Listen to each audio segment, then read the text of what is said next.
Good evening. Tempers flared at Universal Studios tonight when the park ran out of its signature drink, butterbeer. What started as disappointment soon grew into a noisy confrontation with security and police. Merry Christmas. Ho, ho, ho. It's Christmas. Yeah. Sleigh bells ring. It's Christmas. Gift in my hand. It's Christmas. Grab a quick more Christmas. Right up the block. It's Christmas. Yeah. Yo, move. Back up. Oh my God. It's hitting the monorail. Get ready to blast beyond your imagination at the all-new Epic Universe theme park. It's the adventure of every world in one place. Thrill through twisting coasters, journey through cosmic frontiers, and end your night under dazzling... Buckle up, time travelers. Blast through the past, rocket to the future, and hang on tight as you chase the clock in the ultimate adventure. It's fast, it's furious, and it's only at Universal Studios Orlando. Back to the... Hello, neighbor. Welcome to the Capture the Magic channel. I'm so glad you found your way here. I've heard that the host, Jared, is a very handsome and charming guy. And you know something? I think you'll enjoy listening to him a whole lot.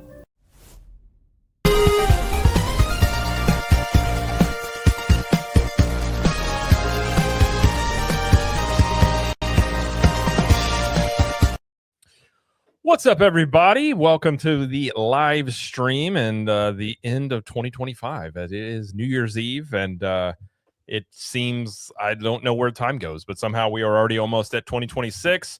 So we figured we'd do a live stream here to round out the year, little afternoon live stream, because I think we all had stuff going on this evening. And we figured we haven't done one this early. I think I have. I don't think we've all been together doing one this early before. So we're going to talk about some year-end stuff, some predictions. There is an interesting event that happened at Hollywood Studios with the Indiana Jones stunt show that I don't think was part of the show, but we'll talk about all that stuff.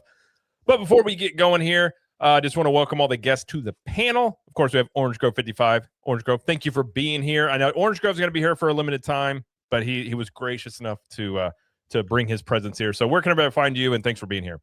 Yeah, I love you guys. And I'm actually on my lunch break, so I'll only be here for 45 minutes, but I wanted to be part of this.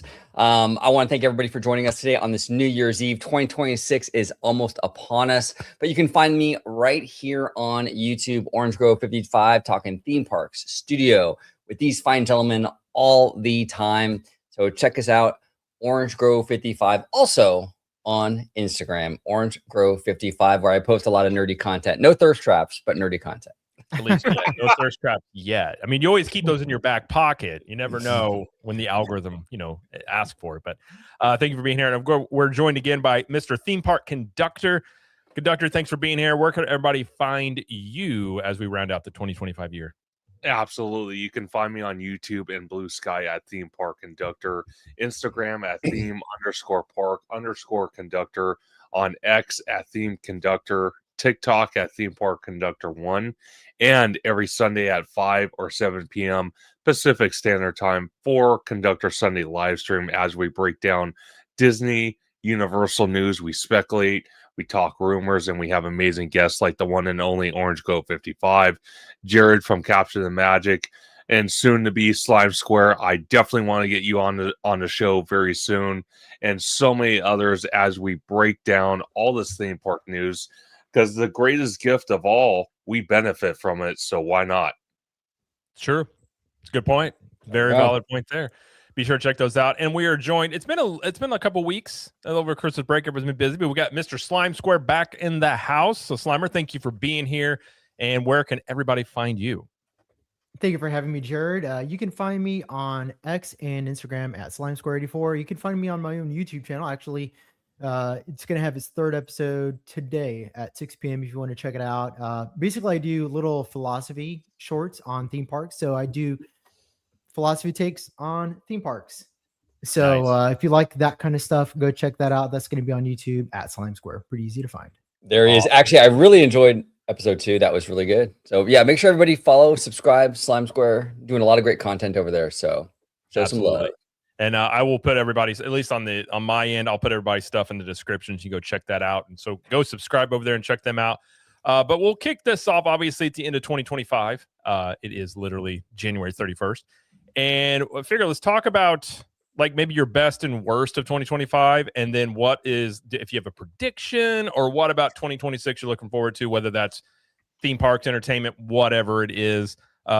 Orange Grove. What do you got on this?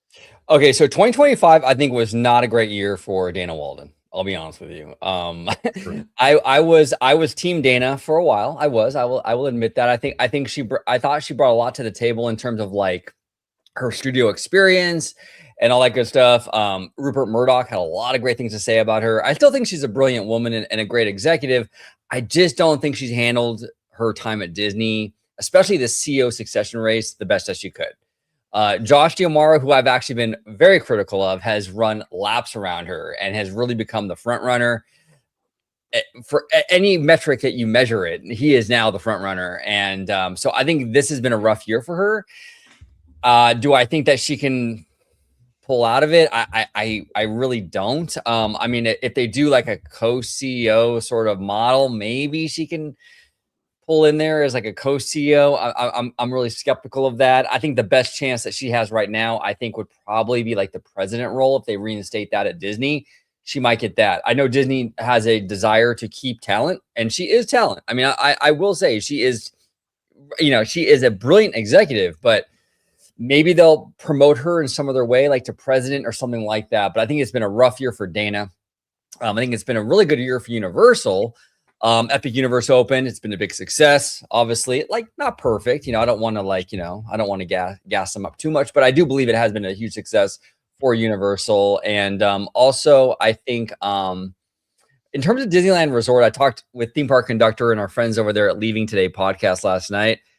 Disneyland Resort has kind of had like a nothing burger year. Nothing new has really happened. I mean, we've had some Avengers Campus progress, Other than that, it's been kind of like, nothing too remarkable. But other than that, that's kind of like my 2025 sort of breakdown in regards to what I think is kind of happening or what happened last year.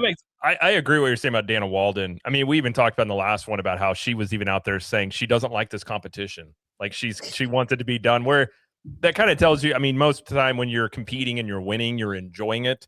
So one would assume that's kind of her little signaling there that, and I think if you look at all the stuff that's been out there for like the last 6 months, especially, it's all pointing to Josh. I mean, at this point, I think it's like 99% would be Josh with a 1% chance of someone else or someone from the outside the company going to be named CEO. So I would agree there. Well, you know what, Jared, and that's interesting. I didn't hear that comment from her about she doesn't really like this competition. See, that doesn't really.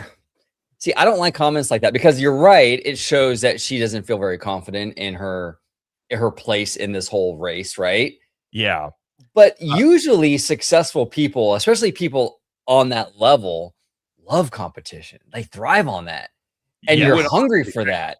And the fact that she's like, I don't like it. I don't like the race. I don't know. I feel like that's a little defeatist, and I don't really like that vibe. And again, I could be reading it wrong, but I feel like, I mean, when you're losing and you're behind, you should be like, you know what? I love this competition.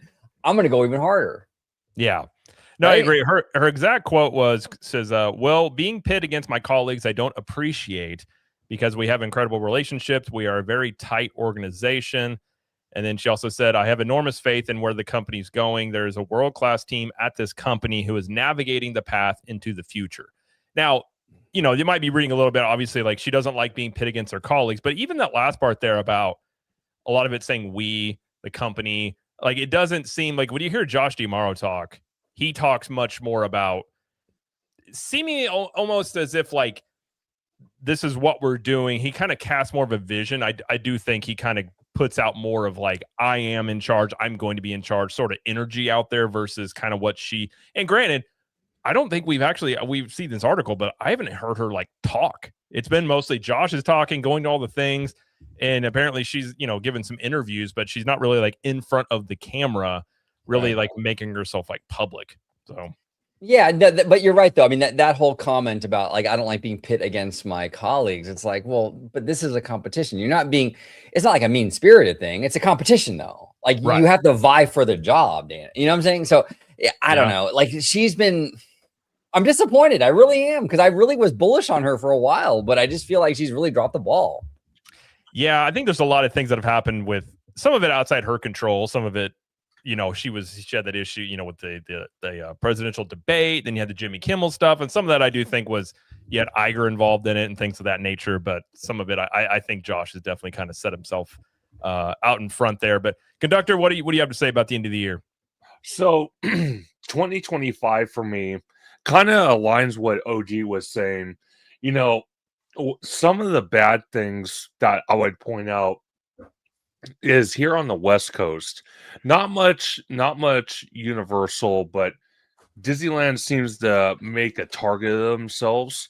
And the problem I see is not just with the theme parks, but just all aspects of the company. You look at the studio side, we can all agree the studio side has been going downhill like crazy. It's just been absolutely horrendous. And then you got all the stuff they announced for, at D23, Disneyland Forward, all these projects, and they can't even maintain what they got. They're going to build more. Then on stuff they announced years ago, they're barely getting to it now. Disney, at least out here, they love to sit there and sprawl projects out per quarter to save money. But in the long run, I think it's hurting them. I think it's a bad thing. I think they just need to cut loose with the red tape and say, you know what, the hell with the quarterly earnings, sprawl out project nonsense, and just follow Universal's lead and just start building stuff. Because when you look at the East Coast, Universal Orlando, Walt Disney World, they're moving so much faster.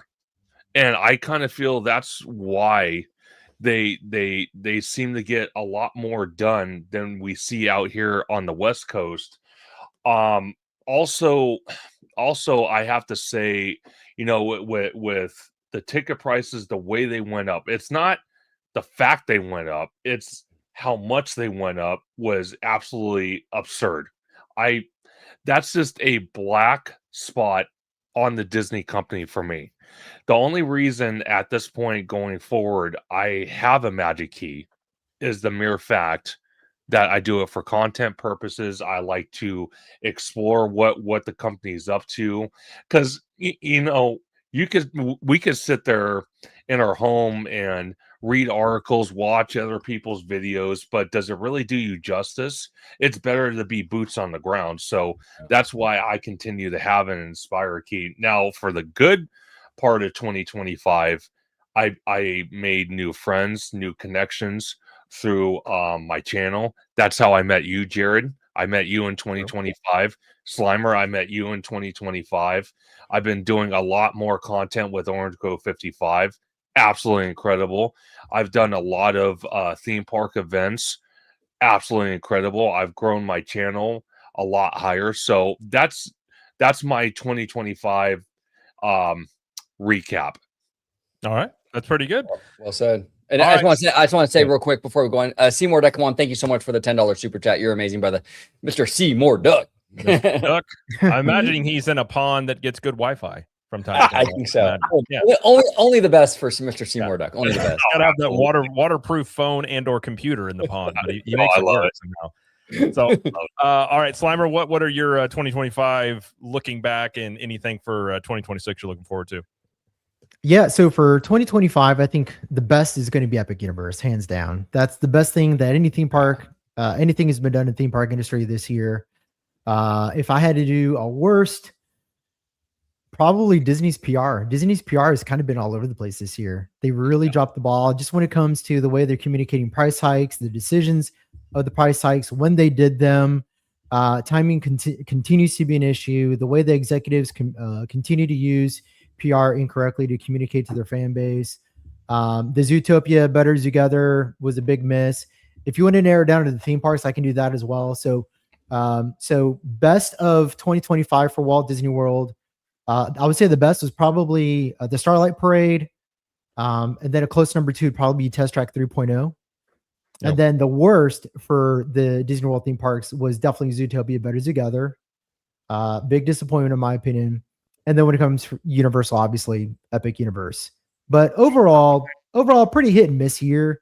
I think Disney World obviously got a lot more things than you guys did. I think between the themed bar experiences, I think they really elevated the amount of attractions attractions that were introduced into the park this year. And had it not been for that, it would have been a very, very slim year in terms of new experiences. But I'm not disappointed, really, to be honest with you. I didn't have an annual pass in 2025. Going into 2026 encouraged me to get an annual pass just because the amount of things are going to be rolling out. I mean, it started this year, but it's really going to be picking up some momentum into 2026 with, the opening of Thunder Mountain with its new revisions coming into the first quarter. And then, of course, we're going to have some bigger things later throughout the summer and the end of the year. But not a terrible year, kind of a lot to talk about. Let's put it that way. It was kind of like a Telemundo soap opera this year in terms of theme parks and the media conglomerates, with what's going on in Disney's end.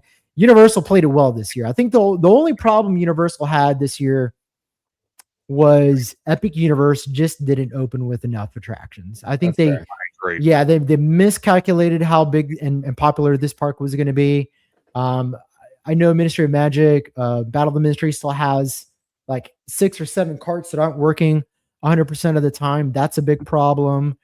So there's a few opening year issues with Epic Universe, which were miscalculations, but it is what it is. Still a very strong opening for a theme park. Probably one of the best ones ever. One of the best ones ever. One of the best openings. And speaking of Telemundo, shout out to the weather women over there. Yeah, they know how to present the weather. They do a very good job there. They do. No, I would agree. I think for the best, I would say Epic Universe opening, and it was funny. Kind of, you can the best, not the worst, but obviously the downside to that. Well, you did have the Stardust Racers incident where Kevin Rodriguez of Zavala passed away, which was obviously a low point. But yeah, it does bring up a whole slew of things. They're already doing some expansions there. So I actually agree. I think when you back it out and look at the scope of it, it's hard to really know for sure, but I think it's one of the best theme park openings we've seen in terms of the amount of attractions there. But still, this park eventually will be fine. You look at this in like 10 years, you'll look back and be like, remember, it used to be like, 100-minute waits for everything. And then, kind of how that tends to go.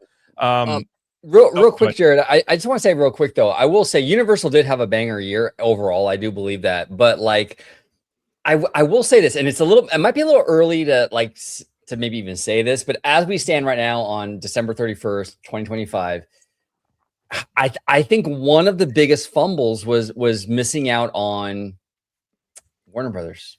I think that snatching Warner up would have been a huge thing for them. And on so many fronts, the licensing deals for the theme parks, the content and all that stuff. And I feel like they kind of gave up and walked away from it. I feel like that was a big L for Universal this year, in my opinion. I think they should have fought harder. I do, in my opinion. But the thing with, and I don't disagree with that. First off, real quick, shout out Mr. Seymour Duck for the 5 Canadian. Thank you. So the pond is very warm and lovely this time of year. I hear it's warmer than here. It's actually a little cold here in Florida right now. So he's gonna be down to like the 30s tonight. So for Floridians, this is all hands on deck. No kidding.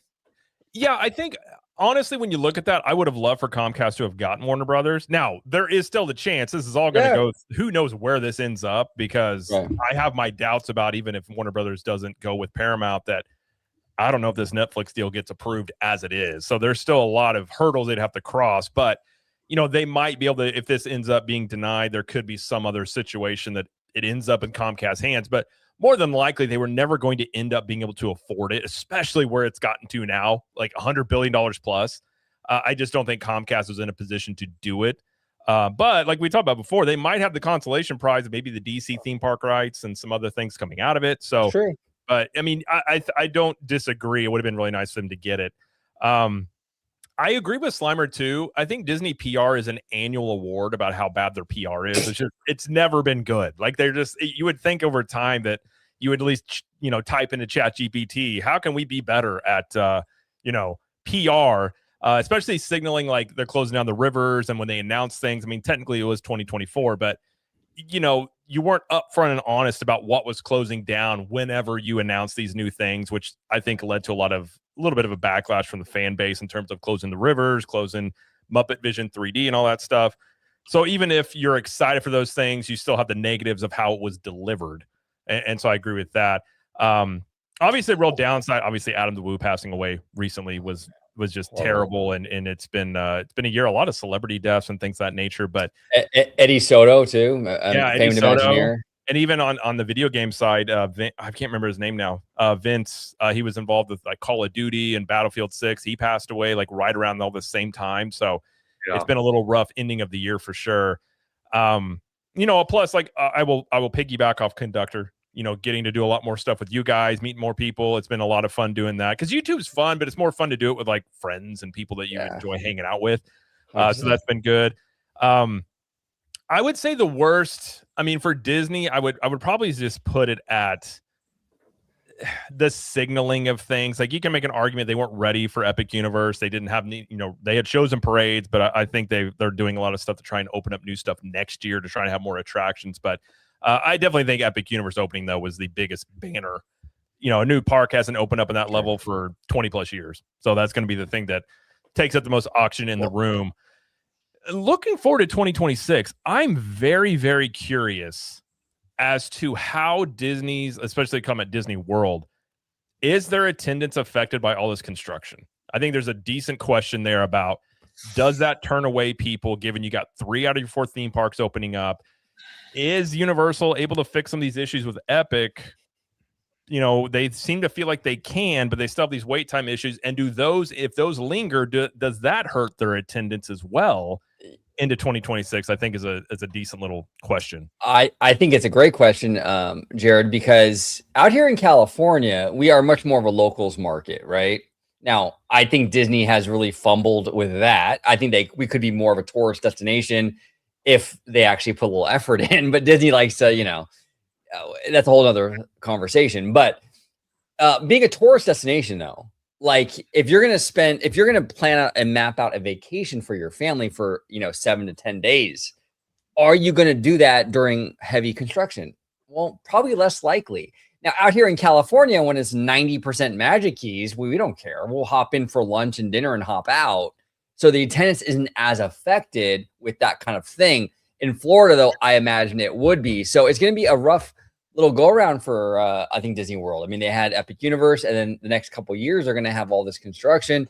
Animal Kingdom, I'm a vibes guy. I can walk around, drink a beer, and enjoy that park all day and not ride a single thing and be a happy OG. But most people are normal and not like me. So most people are not vibes people when the park. Yeah, most people are not like vibey like that, and so they're not. They don't really want to do that. They want to go in there and actually ride stuff. So true. So I think it's going to be a tough go for them, but I do think Disney will make it up. Villains is going to be huge. There's no doubt about it. The car stuff will be huge, so they'll make it up. But the next couple of years, I think it's going to be tough. I really do. It's going to be tough, and I couldn't agree more with OG, both on the East Coast, but the West Coast, like he was stating, that's really where I'm very curious, because we've talked about it numerous of times. We've said, you got Walt's original Magic Kingdom, steps away from DCA. DCA is like the wicked stepchild no one wants. And then on top of that, you got all this construction happening. You got you possibly got delayed parades that they haven't announced yet, but I'm sure they will. You got all this construction. They're probably going to limit the amount of hours for DCA, which is going to make Disneyland even more packed and overcrowded. So it's going to be a rough couple years, both on the West Coast and the East Coast for Disney. I don't think they're going to get out of this unscathed without some battle wounds, for sure. Yeah. Do you think they maybe go slower in construction in Disneyland because like Universal out in Hollywood is not really, they don't have a lot of competition on the West Coast compared to the East Coast? Because I think I argue you could see Disney speed up their construction timelines on the East Coast simply because there's just so much more competition. Universal's already building more things, and they just don't feel that out there on the West Coast, maybe. What, Jared? You brought that up, and I actually brought that up on leaving today podcast last night, and I think you're onto something with that. I think this big push. That Encanto house is going up like crazy. It's going up super fast. I think there is a sense of urgency over there in Florida because of Epic Universe and Universal kind of riding Disney a little harder. Out here in California, out here in California, I mean, yeah, we have Universal Hollywood, and I love Universal Hollywood, but it's a small park. It's not competing with a 2-park resort thing that Disney has. So I can see them sort of sitting back going, you know what? Actually, back years ago, this is on Mice Chat. I mean, not Mice Chat. I'm sorry, Mouse Info. There used to be an industry insider on Mouse Info. Her name was Marcy. Okay, this is back in the day. And she used to like work for the company and stuff. And she would kind of like, you know, give us little tidbits on the forums and what have you. And she said back then, this is like 15, 20 years ago, but back then she said Disney internally in California sees Las Vegas as their direct competitor. Not Universal. They see Las Vegas as their direct competitor. Now that might have changed. I mean, this was like 2006-ish or so, maybe 2007. But that was interesting to me and very eye-opening, where in Florida, I'm sure the mindset's different, you know? Oh, yeah, that does make sense. I do wonder what impact the Hollywood Drift Coaster will have for Hollywood out there going in, because I think that could be a pretty good draw. That's opening 2026, correct? It is. Yes. Okay. So I'm wondering about that. And obviously, I mean, they are going to add more things to Hollywood. So I think they might take the same approach they took to the East Coast of adding more things to trying to compete with Disney more on the West Coast. But I mean, even Iger has said, and I think it was in Variety, he had made a quote about how Disney theme park construction is roughly 5 years, like at minimum. And they are making some progress now. And I know What's Up Wizard, he made a comment that Encanto was well under construction for a while before it went vertical. It's true. I've been doing the construction updates. I mean, they have gone vertical now. I'm curious maybe how quickly they're able to do that and how that opens up, given just I do think they're going to want to have more things to open rather quickly. I think you could see them kind of look at the attendance and how things are going the first couple of quarters. And if they really do see a little bit of an impact, you might see them kind of move a little quicker. But if they're not really hit by it too much, that's when I could kind of see them still kind of spacing that out more. If they're just like, well, we're not really getting hit by this too much, let's just do what we normally do. But it might just be a little bit of a wait and see game. But Slimer, you got anything to add about that? Well, and not only that, but Josh Duhamel already laid out a 5-year plan, so there's no incentive for them to contract that timeline. Right. So true. Why create expectations that are unnecessary when you've already given yourself enough of a landing strip to where you can continue to open these attractions all the way out until 2030, 2031 if you wanted to. And then you can always reference your timeline from back in 2024 and be like, we said it was going to be a 5-6 year timeline. So I don't know why you have unrealistic expectations, because that's not the expectations that we set. And when it comes to Disneyland, there's a lot of red tape when it comes to construction versus Florida. That's why we get things off the ground faster here. Yeah. That's not a secret. Everybody knows it. Yeah. Look at what's going on with freaking Avatar Pandora over there. I mean, that thing's been in pre-production now for 3 freaking years. Are you trying to trigger me, bro? Are you trying to trigger me? As somebody who just like hears about that project, like obviously I'm not tuned into Disneyland as much.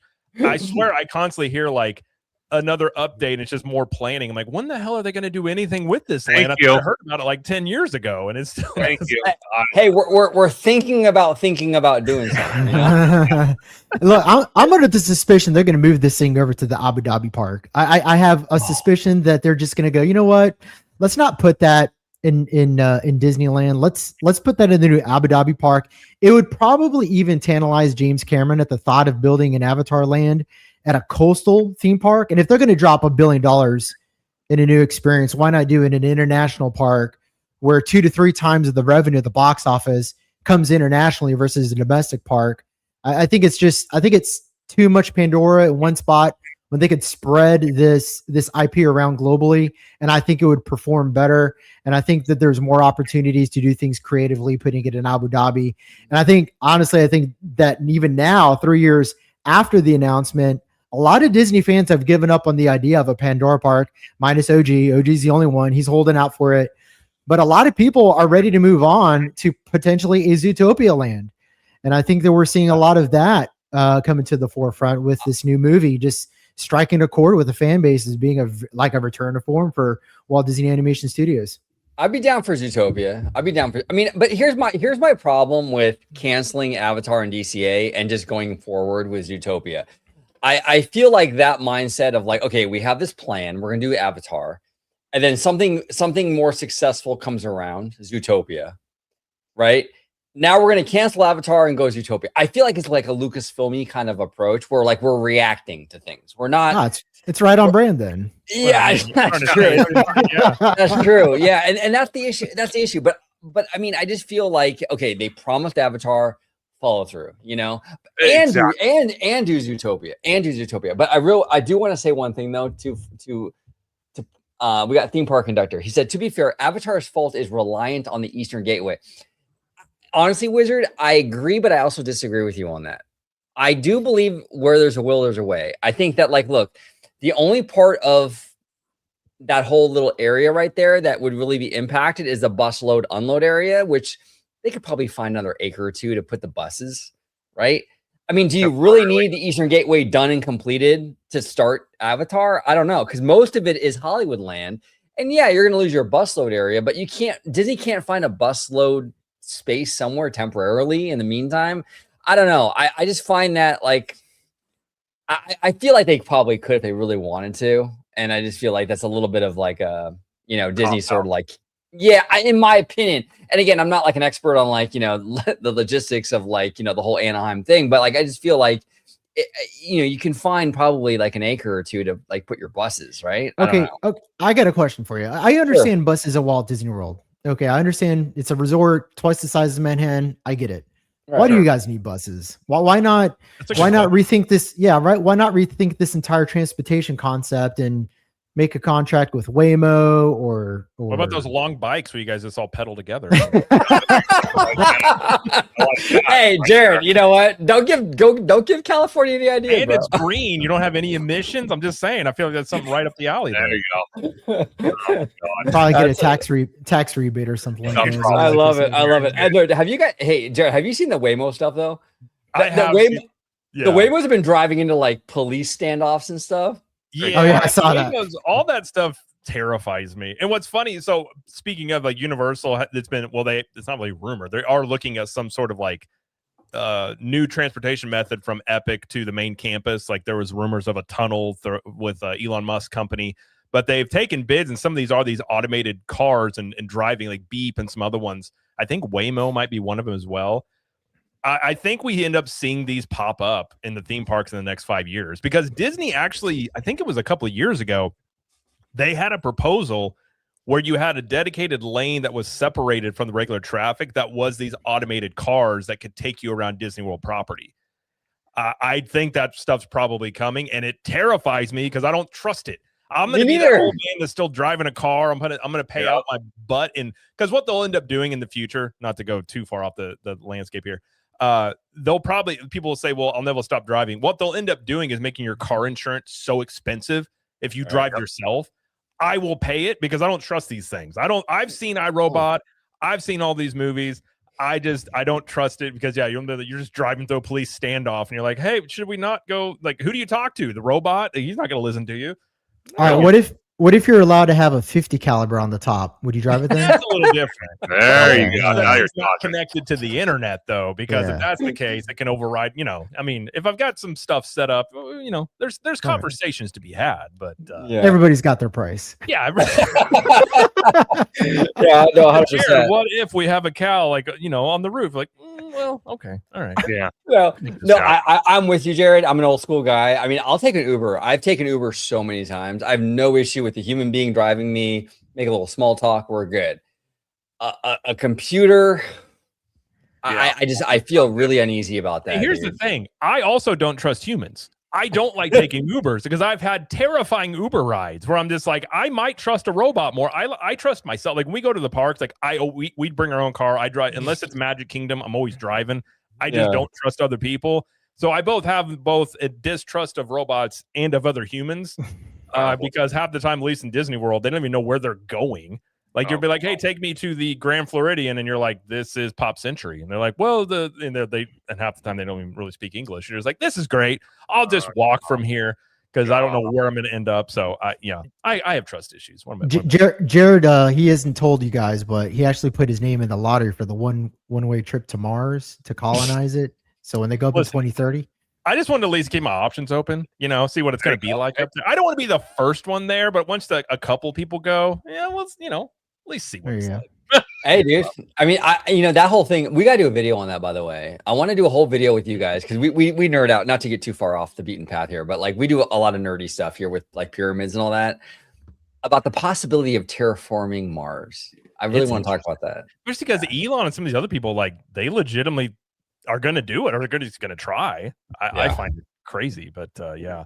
Well, to wrap this up, I would say the biggest question going into 2026 for me is the Disney CEO process. Oh yeah. Like they're going to name it early in 2026. And how does that go? Because I mean, there's a lot of pressure on the fact that you can't have a JPEG 2.0. You just can't even have anything close to it. I don't think there's much of a risk of Iger stepping around or coming back, given, and we've talked about this before, but like if Iger were to pull a JPEG again, let's say Diamaro's named and all of a sudden he's like, actually, you'd be set with the same questions you're at right now, which is like, okay, Bob, who's the next CEO going to be then? So you'd be going through this whole process again. So I don't think that's much of a risk, but I do think Iger lingering in the back of just not leaving. Like, it's like, hey man, like, it's like you're having a dinner party and like he won't leave. Like you're trying to be like, hey, I'm getting kind of tired here. And he's like grabbing another beer out of the fridge. And you're just like, oh, okay.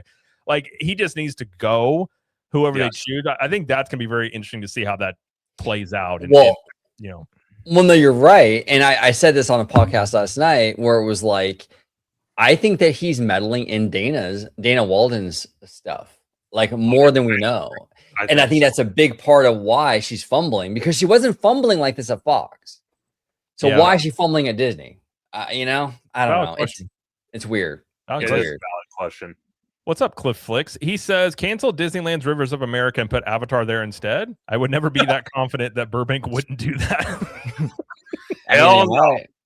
They might. No. At this point, it wouldn't be that shocking if that was the case. But it wouldn't be that shocking, but I would vote no. Yeah. If you scroll up, Jay actually, Jay Shear, friend of the channel. What's up, Jay? Shout out. He actually asked a really good question. Let me see if I can find it here. It's pretty far up. I'll look as well. I saw Jay. I popped in. I saw Jay said, "Hey, it's at 4:00." Okay, at 4:00. I see one where he just said hello. Look at the East Coasters in the future already. It's only 1:15 here. I know. We're already here. But what's up, Jay? If you find it, I don't see it on my end. No. All right, so I can't put it on the screen, but here's this question. He says, with Netflix getting hammered for woke, and he puts parentheses around it, for woke, which I can't believe we're still doing in December 2025 with Stranger Things, how does Disney navigate these waters? And I was actually watching, I just watched The Fellowship of the Ring last night. I watch it once a year. So I commemorate the Lord of the Rings movies once a year, standing applause after every single one, extended edition, of course. They're the best movies ever made. But I was watching a retrospective on the Lord of the Rings Fellowship of the Ring, and there's this quote that just stuck out to me. It's a J.R.R. Tolkien quote, and when this quote was presented to me through the retrospective, I was like, this is the strategy every single studio needs to use moving forward in past 2025. But J.R.R. Tolkien here in his foreword to The Lord of the Rings in 1996 says, I cordially dislike allegory in all its manifestations, and always have done so since I grew old and wary enough to detect its presence. I much prefer history, true or feigned, with its varied applicability to the thought and experience of readers. So what he's basically saying is let the readers make their own applicable allegories. Yeah. No, I would agree. I'm not going to go against Tolkien. Tolkien was a genius on that end for sure. Yeah. He says if the reader wants to make an allegory, let them do it. But the purpose of the author is not to have dominion of what that interpretation is supposed to be. Yeah. Sure. Real quick, Drunk 3PO is in the house, says, I'm at Magic Kingdom right now, and I don't wish this on my enemy. Happy New Year. I would not want to be in Magic Kingdom on, especially like Epcot. I have no desire to be in that day. No, I agree. I mean, we're going to talk about Stranger Things a little bit toward the end, but I do think like I kind of hate how much exposition is in stuff now, where it's like it has to be explained to you explicitly versus I think really good movies and shows do leave it up for interpretation of like whatever your life experience and what you can derive from the story. Right. But I think so many times now that you just have creators that are like, this is what I want you to take away from it. And I don't want you to take anything else away from it, but what I want you to take away from it. And I think if you're giving people, let's say that the goal is not to try and shove it down your throat, but it's not allowing the audience to just have their own interpretation. And I do find that very tiresome and annoying, because you can have something happen to a character. I mean, Stranger Things is another example. You can have a lot of different things happen to a character that different people could interpret in different ways of dealing with something, but it's just down this one singular avenue. And yeah, I kind of find it shallow, and I don't need everything explained to me. Like I like when movies and shows used to kind of leave it up, like Interstellar, or no, what's Interstellar? Inception.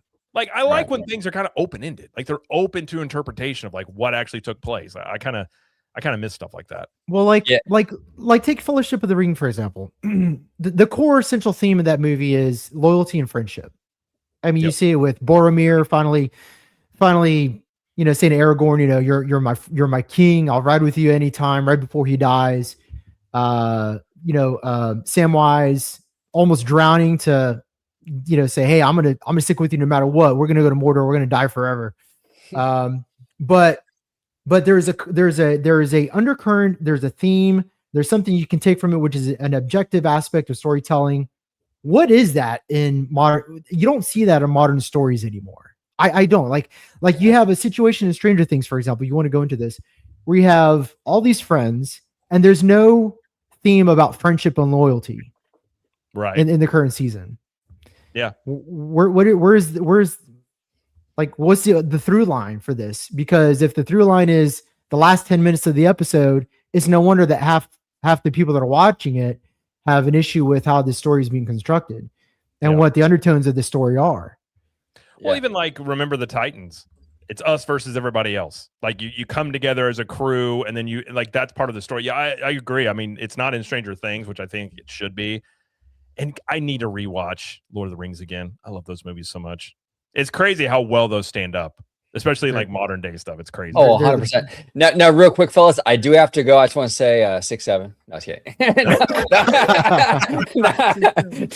That one in 2025 as well. If we're able to as a culture, I would be totally fine with that. No, but I appreciate you, fellas. I got to get going, but have a great show. And everybody in the chat, thank you so much for watching. And I'll talk to you guys later. Have a good one. See you, OG. Happy New Year. Take care. Later, guys. Happy New Year. Real quick, we got Cliff Flick said, Jared, are you going to MegaCon this year?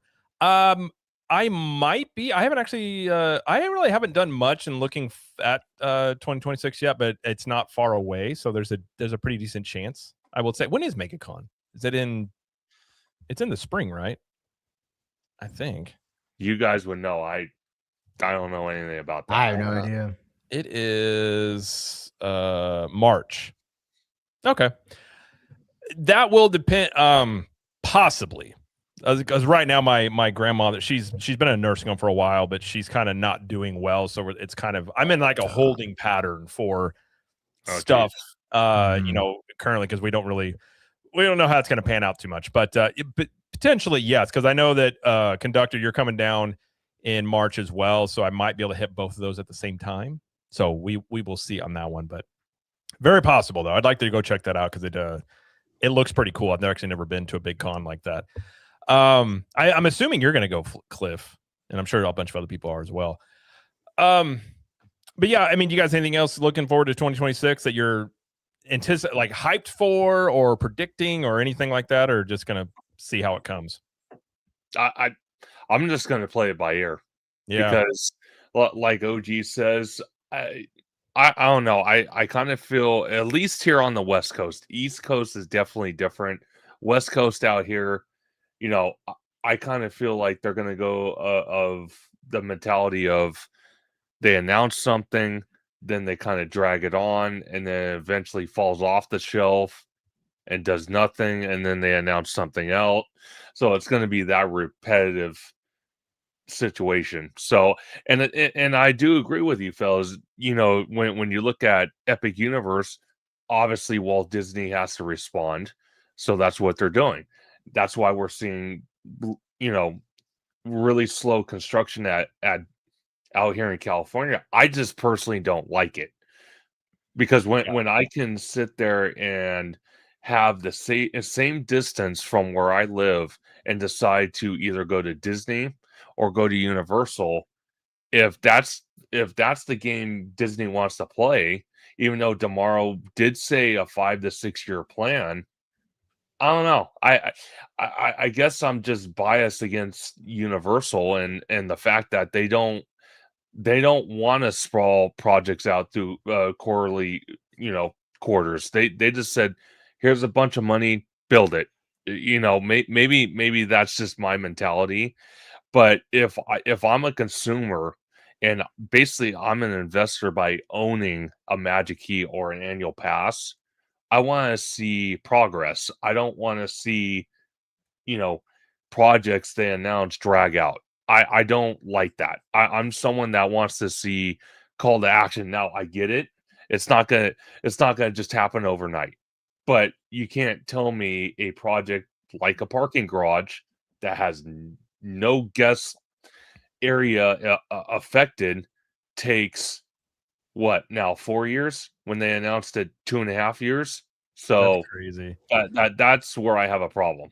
Well, and some of it is like you look at Universal, they're hungry. They're trying to eat up market are share. That hungry. they're going to be more aggressive. Disney is a company that is, I mean, you could say in many cases they may have reached maturity. They don't have as much. Sure. They don't feel the need to push as much until they feel like they need to, which I think they kind of feel like they may need to out on the East Coast versus the West Coast. But yeah, I mean, then again, we talked about before. You've got all the red tape you got out there in Cali that you got to deal with too. Well, I could tell you this, and we talked about it, like OG referenced several times, the Leaving Today's podcast that me and him were part of last night. And one of the things I said was, is it a possibility we're seeing, a faster pace for Universal and Hollywood compared to Disney is because, they have a lot more. They have a lot less restrictions when it comes to building new projects, and on top of that, they're going to be the epicenter for at least 2 weeks, if not close to a month, because you got the Paralympics as well. But they're going to be the epicenter of where the Olympics are going to take place in Los Angeles. They already made it very clear that's what's going to happen. So why not pour a lot of money, time, and effort, and that mentality of building stuff a lot faster at that park at the same time you're still building stuff for your East Coast park. So it makes sense to me. It's just irritating that I'm almost basically paying $2,000 for an Inspire key, and we can't even get a confirmation on one attraction closing. Time to become a Six Flags fan as opposed to Disney fan, bud. No kidding. You're telling me, man. I'm seriously considering it. You're getting hosed. Yep. Yeah, the West Coast stuff definitely seems to move a lot slower. We'll see. Maybe they, we'll see what they end up doing. But it's funny. I check in on Disneyland stuff every once in a while. And I'm just like, they're still planning that. Like that seemed. I thought I heard about that 15 years ago. Yeah. Hey, I'm gonna be a kid in the candy store when I go out there and see you guys, because I'm gonna be like, I never want to leave. I love this fast pace. Especially as quickly as watching Epic Universe get built. Like that was crazy how quickly that went up and just it's wild there. But real quick, Cliff Flick said, I filmed Geeks and Gamers multicam event last year. I'm working with Jeremy to do it again. Love to see you there. I'll talk about MegaCon. Yeah, I'll hit you up, or maybe hit me up on Instagram as well, and then I'll let you know, because once it gets closer to probably February, I'll know. So as whatever happens with like my grandmother, because whenever we're expecting her to pass away, but if she does, I got to go back to Missouri and stuff like that. So it's just kind of all up in the air at the moment, but I would like to go. It does sound like a good time. Definitely. All right, let's talk about an interesting thing that happened at Disney World. And I think interesting is that we have I had an incident here where Disney World cast member injured saving guests from 400-pound runaway boulder at the Indiana Jones stunt show. So this took place. If you don't know about this, the Indiana Jones stunt show is great. It is a great show. But here we have a tweet from Scott Gustin.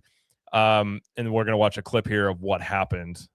See, let me see if I can pull this up and I can full screen because that'll be easier to see. My instincts are tuned in because at first I thought this was AI, and then after I watched the video, I realized that it wasn't. But dude, everything like you have to watch out now because like so many things can be AI now. Like I'm very weary of anything I see now. I'm just like, is this real? Sometimes I wake up and I'm like, is this AI? Yeah, I know. Am I AI? I mean, it could be a simulation. You never know. Mhm. All right, let's take a look at this. This is the clip somebody had of the incident. Oh my gosh. Look at that. Ooh. Ooh. Yeah, he got leveled. Man.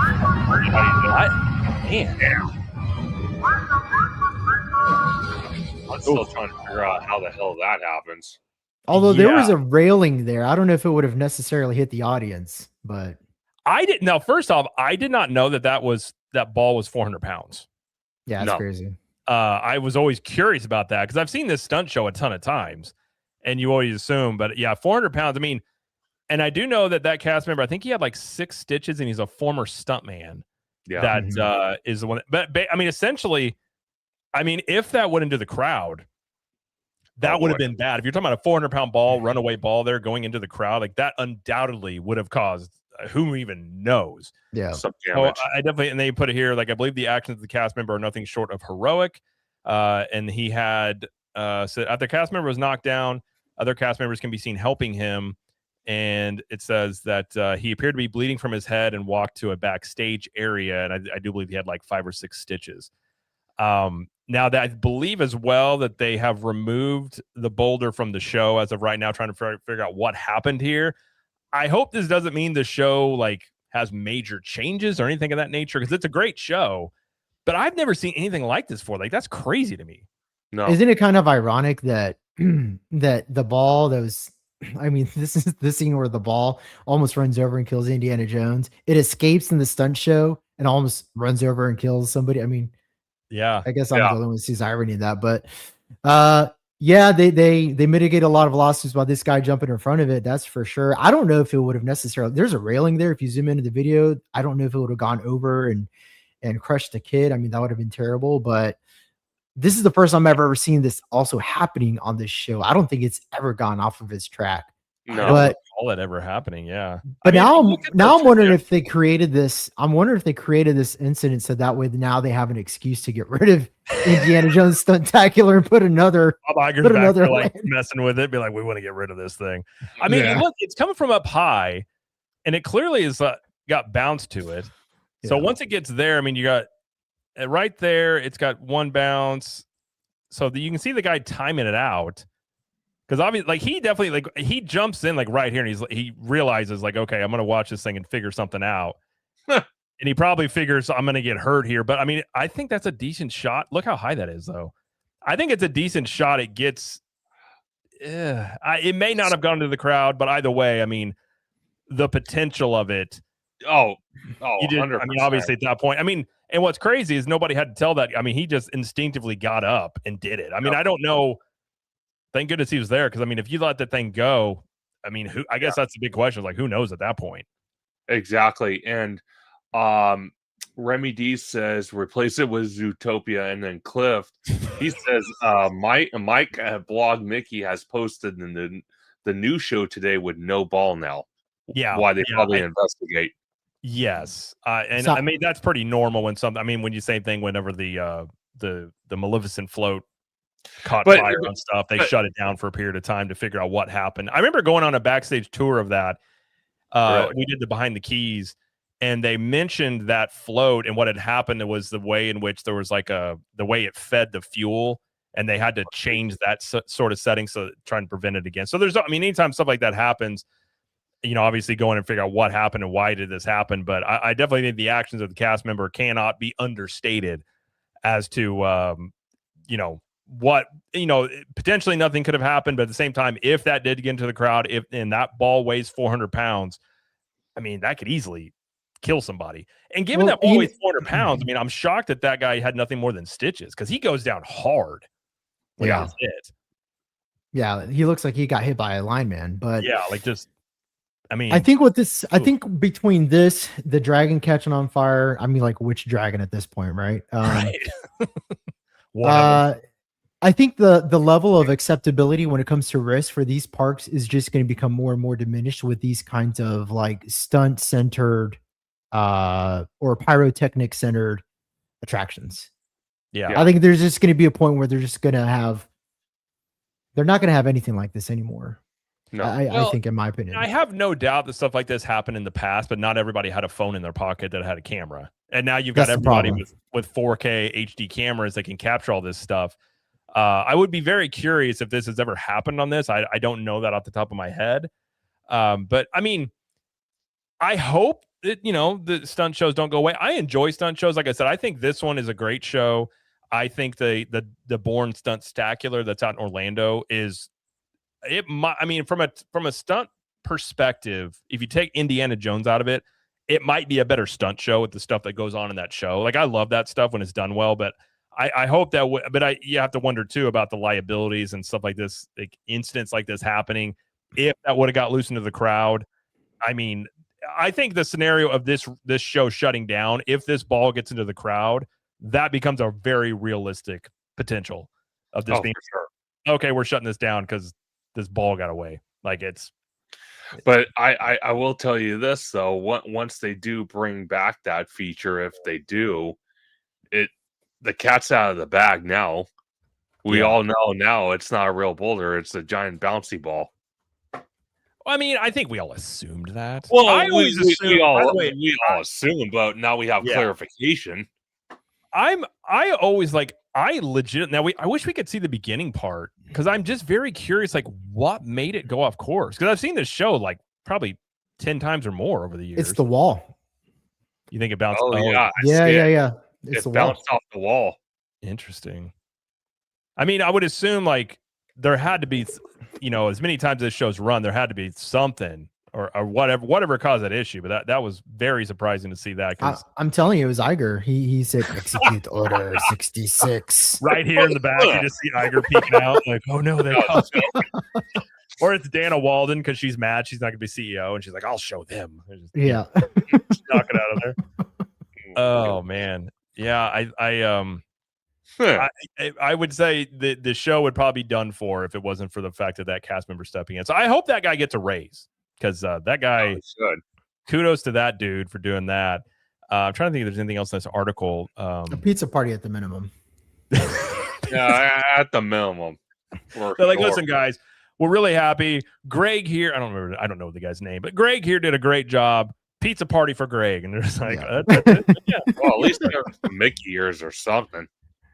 Or like just, you get a free meal at a restaurant or maybe a slight discount or something. Yeah, but that was pretty insane to see happen over there. But I agree. By the way, a lot of people in the chat saying the Bourne show is great. That show, if you got have you ever seen footage of that, Conductor? I've seen footage of it, but again, it doesn't do me justice. I'd rather see it in person. Dude, it is so good. Like the way they integrate like an HD screen that I don't know where Universal's getting all these pixels, like what they did in the Epic Universe stuff and like that show. It looks it's hard to distinguish what's real and what's not. So the backdrop is not even like green screen. It looks like people are there, but the stunts they do in that are very impressive. I will just say. I can't wait to see it. I love that show. It's a little corny at the end, a little bit, but I still. Have you seen it, Slimer? Yeah, it's a worthy replacement of T2 3D, and I'll say that it's very hard to follow up T2 3D because I was there opening year. I was there the first day it opened, I think, actually, but I wasn't there for the closing of T2 3D. And wow, that was a revolutionary show. But Bourne is a good follow up. Yeah. I would like to see more. I wonder what the future of stunt shows is in the future, but I do enjoy like I said, the Indiana Jones one is great. I love Indiana Jones, so that's not, although they don't do the crowd participation anymore. I think they got rid of that like post COVID. I think they used to call people from the crowd and have you go do stuff. But would anybody be surprised if they got rid of the show once the Indiana Jones ride opens? No, I would be honestly. I'd be a little surprised because shows are one of those things that do that show absorbs a pretty decent amount of crowds in that area. I'm not saying I wouldn't be shocked, of course, because I mean Disney shuts stuff down all the time, but I feel like it's still a draw. But unless they replace it, like, well, I don't know what, unless they had other plans for that space, but it's a decent size back there, and maybe they would. I don't know. I've never heard any rumblings about it, but that doesn't mean they wouldn't do something though. But I could also see them. Last thing on the Indiana Jones, I can see them closing down the Stuntacular and then opening up a new, different Indiana Jones show where they do the Finding Nemo show in Animal Kingdom, just to keep Indiana Jones consolidated in one park. That makes sense. It's possible. I think, isn't the Indiana Jones stunt show like an opening day attraction for Hollywood Studios? Yeah. I mean, I hope it doesn't go, but I suppose we will see. Well, I saw this. See what you guys think about this real quick. It's a theme park, but it's not where you guys might be thinking. There's a new Dracula Land theme park that is being developed in Romania. I heard about this. 1 billion, I think it's euro, entertainment, retail, and technology destination that they are launching here. It says located near Bucharest. I'm going to get this wrong. The 160-acre project is described as an entertainment, retail, and technology destination. It includes a 780,000 square meter Dracula Land theme park with 6 themed areas and more than 40 major attractions. It will also have a 22,500 seat multifunctional arena for concerts, festivals, esports competitions, and more events, and a luxury outlet. And here's some of the concept art for it. The founder says Dracula Land brings together everything I've learned in real estate. Well, that's not a good start. Discipline, rigor, vision, and ability to keep complex teams with very different specializations together. That doesn't sound the most promising. It says, more importantly, it adds a story that gives meaning to every meter built. So it's, would you guys go to Romania for a Dracula Land? Oh, it's more than possible. Here's the thing. I don't trust this. I've seen Dracula. I don't trust it at all. I think they're going to get you over there and then they're going to trap you. True. Yeah, I don't know. I'll be surprised if this thing gets off the ground, because there has been numerous park announcements now where the investors back out at the last minute.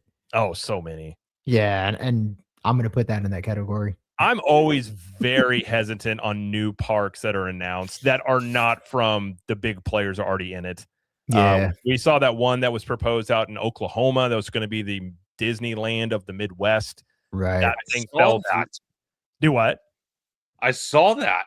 Yeah, it looked like a cool concept, but it fell through very quickly. And apparently there was a lot of weird, apparently the guy. So this actually, a lot of this company is based out of Branson, which I'm aware of because it's in Missouri. Sure. The people, there was this really rich guy that they were trying to get him to pay for it all. And they were going to him saying like, God has told me to tell you to pay for this. So this guy was going into like millions of dollars of debt on something that was just going to be a money drain. Yeah, that's what it was called. Cliff Flick says Dracula Land is being made by the same guys as the American Heartland guys. Well, I'm going to tell you fellows that this: any person that starts a sentence with that phrase, you know it's false. Because I'm telling you right now, you don't start a sentence like that. God told me to do this. It's like, okay. If God told you to jump off a bridge, would you do it? I mean, no. Depends. I don't think I would. Yeah. I mean, it's one of those things where the behind the scenes stuff on that was nuts. But like even the ambitions, like I always had questions about like putting a theme park in Tornado Alley, considering like, it always seemed like a strange location. But there's that new one in Vegas that that was proposed about. It's going to be like eras of like the 50s, 60s, 70s, and 80s. I saw that. It looks cool. But just this stuff, until it's actually built and opened, I'm just always very hesitant. I mean, same thing. You got the Barbie or the Mattel parks that they're supposedly building. Yeah, I'll see when I believe it. I mean, I would love for more theme parks to open up, but theme parks are expensive. I think Disney and Universal many times make it look easy to do these things, but the money and time and resources that go into running, not even just building it, maintaining and running a theme park, I think is pretty drastic. And so I mean, we'll see. I think Dracula Land, that makes me think that they saw Dark Universe and was like, this is still relevant. I think we could do something with this, but 100%. I don't know if I trust or Dracula based things, but all right, we got some super chats here to catch up on. Matt Muir for $10 says, I've heard all the Hollywood guilds are about to re-enter negotiations. They might be drawn out for some time to make absolutely sure there are enough AI guardrails. I have actually seen that recently. They could go into another strike, which would be not great. And we also have a $1.99 from Kiki and Luca to multiple channels here. So Happy New Year. Happy New Year to you, Kiki and Luca. Thank you for being here. All right. So you guys want to talk about Stranger Things? Sure. Yeah, let's do it. Okay. So the finale is airing tonight. When's it releasing? 8 o'clock Eastern time? Okay. So I'm all caught up on it. This is going to be the grand finale of the entire show. What are your guys' thoughts on the show as a whole and like season 5 in particular? Are you happy where it's currently been going, or do you have some criticisms of it? Slimer, go ahead. So the show as a whole, let's zoom out, do a 20,000 foot view first and foremost. I think that the show as a whole has been okay. I think on average, I think it's been good to, I think it's been good. I think it's been a good show overall. There are some standout seasons. Season 1 was a standout season, obviously, because it had the benefit of being original and the first season of its kind. And then season 4 was another high point for the show. Season 2 and 3 were good, but not great. They were not as memorable for me. The stakes weren't as high. I feel like the stakes were a lot higher in season 4 versus 2 and 3. But this season has not been great, in my opinion. I feel like there has been some strong episodes, but overall, watching it, I have been watching this season. I've been watching this season alongside it, Welcome to Derry, and Welcome to Derry is a far superior show. Season 1, that is, compared to season 5 of Stranger Things.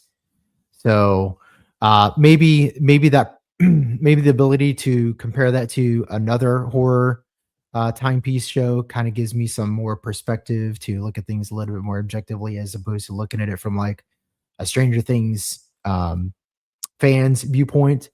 But the pacing for me, the season that has a lot of pacing issues, has a lot of through line issues when it comes to any sort of like allegory, if there is going to be one. There's no cohesion when it comes to, like, I don't know, just the stakes in That is- episode. yes, Yeah, the that is stakes my in biggest episode. point. There's no Yeah, stakes. Like the nobody stakes in ever- episode. Yeah, the stakes in episode 4 were high, but then 1 through 3 there were not.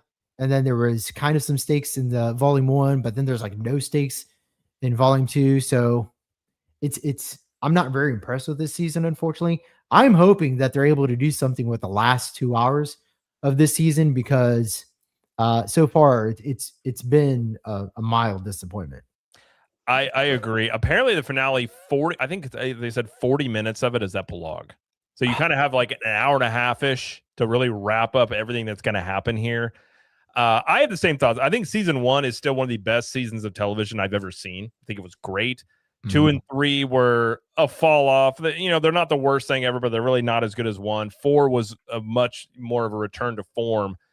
And I think the drastic drop off from like the end of 4 to like where 5 started, where all of a sudden like everything's happening at the end of 4, like they've broken through, and then all of a sudden 5 just like, well, we put some metal plates over it and we got a radio station. You're like, what the hell? Yeah. What?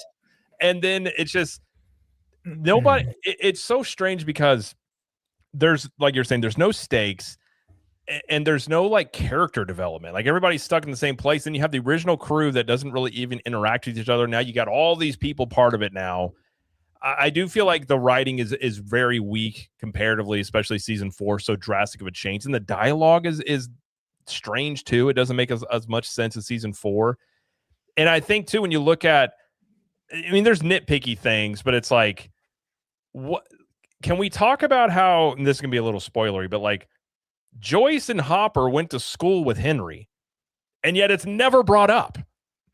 Like, not once did they go, oh, yeah, wait a minute. Wasn't that the guy that went to our high school? But like that act like they'd never seen of this guy before. The Nancy being Rambo, it drives me insane. The idea that she's going to take out a bunch of soldiers on a military base unscathed is just quite laughable to me. They're in like, can we check in on Ted? Like, did nobody care about Ted? Like Ted, like or whatever. The mom apparently takes on a Demogorgon. And that's the other thing too. Is like, there's no consistent powers. It's like 11 at the beginning was like really, really strong. She'd been developing her powers, and at the very end, right before the finale, it's like she has a hard time lifting that plate. Right. And I feel like they've nerfed her because I think her powers would solve a lot of their issues in this season. There's a lot of plot devices in this season. Yeah, it's like, so she's been sidelined. You got Hopper and Joyce that have nothing to do, in my opinion. They're just kind of there. Mhm. I could care less about I don't care about Robin, and she's become a main character. Like, there's just a lot of stuff on the character side that I don't care about that they're trying to make you really care about. Mhm. I have my doubts going that they can wrap all this up in one episode. Like, even if they're going to have an hour and a half to 2 hours to do it. But I went into this season also, like, shows don't wrap up well usually. The endings of shows many times fall off. So I didn't have a lot of high expectations for this, given that. Obviously we'll see, but I'm not going into it with a bunch of, I think they're going to wrap. I think they're going to nail it. Like, I have a lot of questions. And that's before you even get into, Will deciding to have his moment right before you're going into battle with Demo. It's like, I liken that to being like, you're like on D-Day and you're getting ready to storm the beaches, and some guy in the boat's like, guys, wait a minute. I don't like girls. Like, why are you telling us right now? We don't care. Like, Yeah, exactly. we're gonna go. We all may die. Like, this doesn't really matter. I feel like it was just strange timing for that, undoubtedly. But Conductor, what do you think? So personally, I have to agree with both of you gentlemen. Season 1 was absolutely incredible. Everything after that, I don't know. It's literally like a hit and miss for me. Some episodes are great. Some are kind of like, this is boring me. I'm gonna go watch something else. I have to ask you guys though, because it popped in my mind after hearing you two speak about it. Do you think Stranger Things has gone? And I love Robert's comment. 10 years is too long for 5 seasons, but do you think that? Do you think Stranger Things would have been so relevant and still attracting a lot of people to watch it if it didn't make appearances, and not to go off subject, but didn't make appearances at Halloween Horror Nights? Because obviously Halloween Horror Nights has a huge fan base. Huge. So I'm wondering what the comparison would have been if they didn't incorporate that into the horror aspect, one of the biggest Halloween events.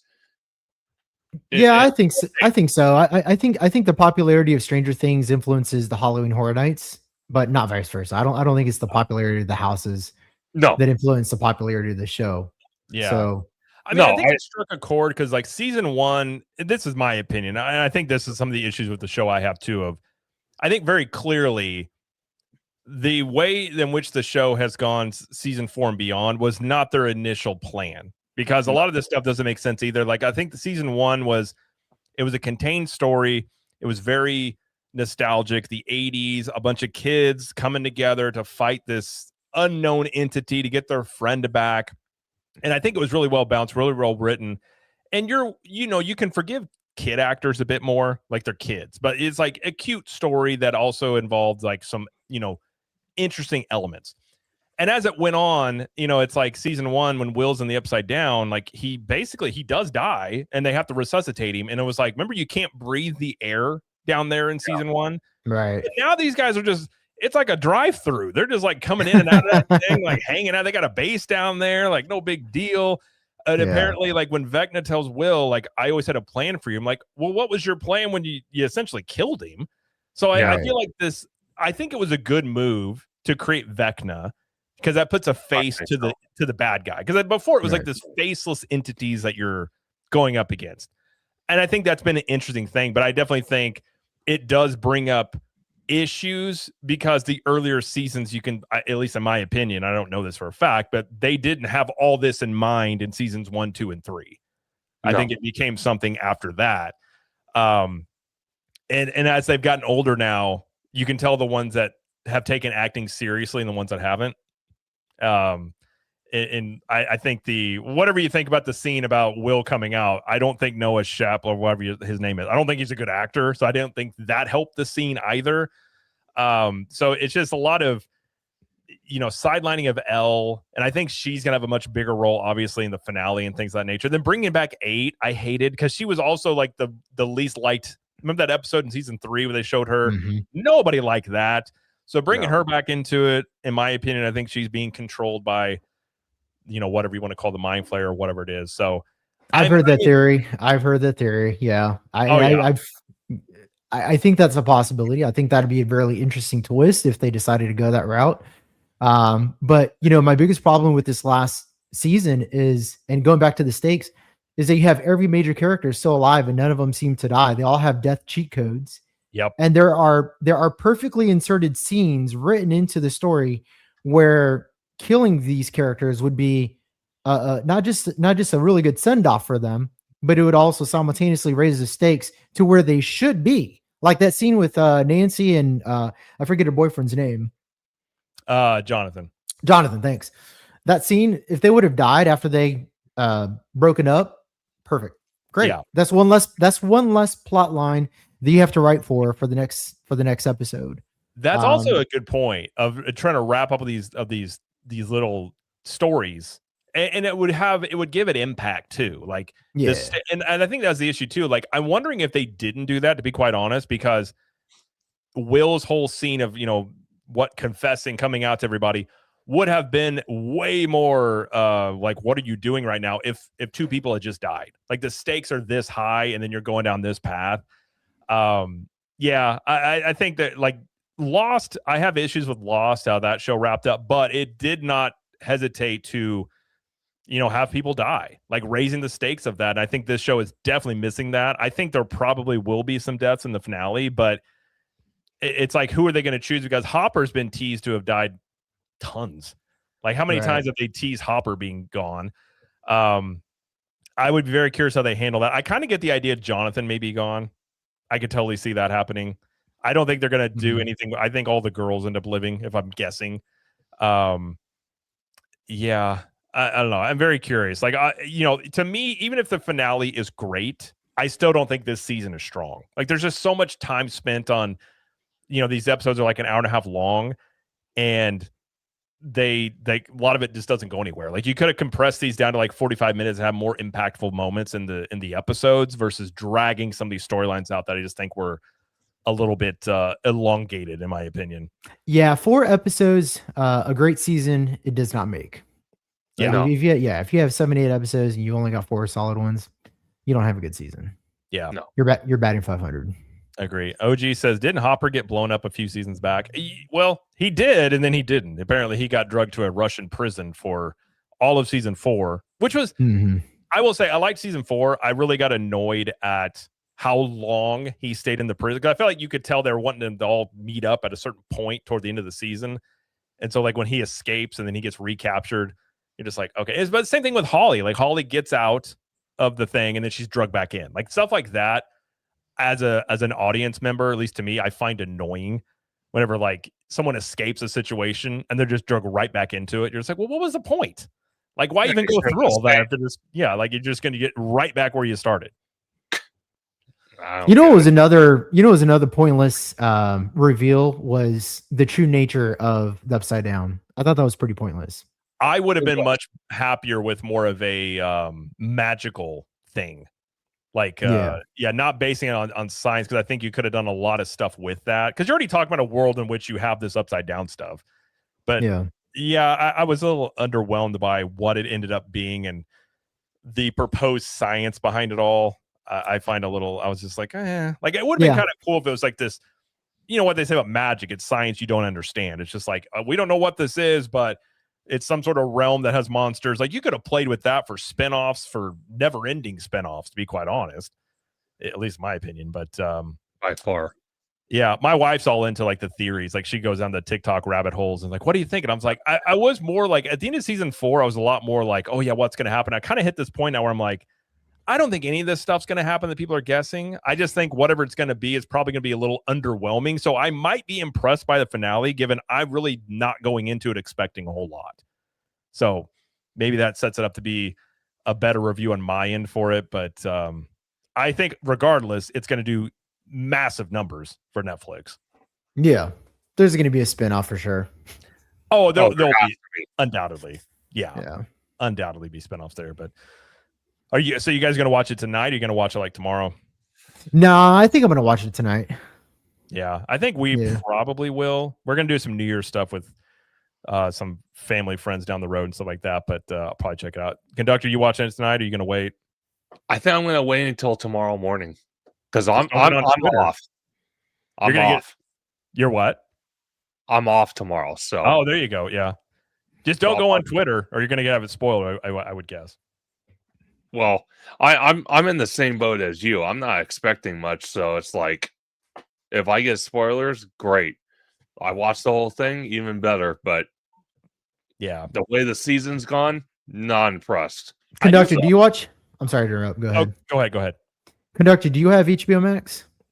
Not so. I do have HBO Max. I haven't watched the Dairy episode yet. That's what you need to get on. Is Welcome to Dairy. Yeah. Okay. I'm gonna start watching it. What if you hate it and clowns though, and you don't like horror? No, I hate.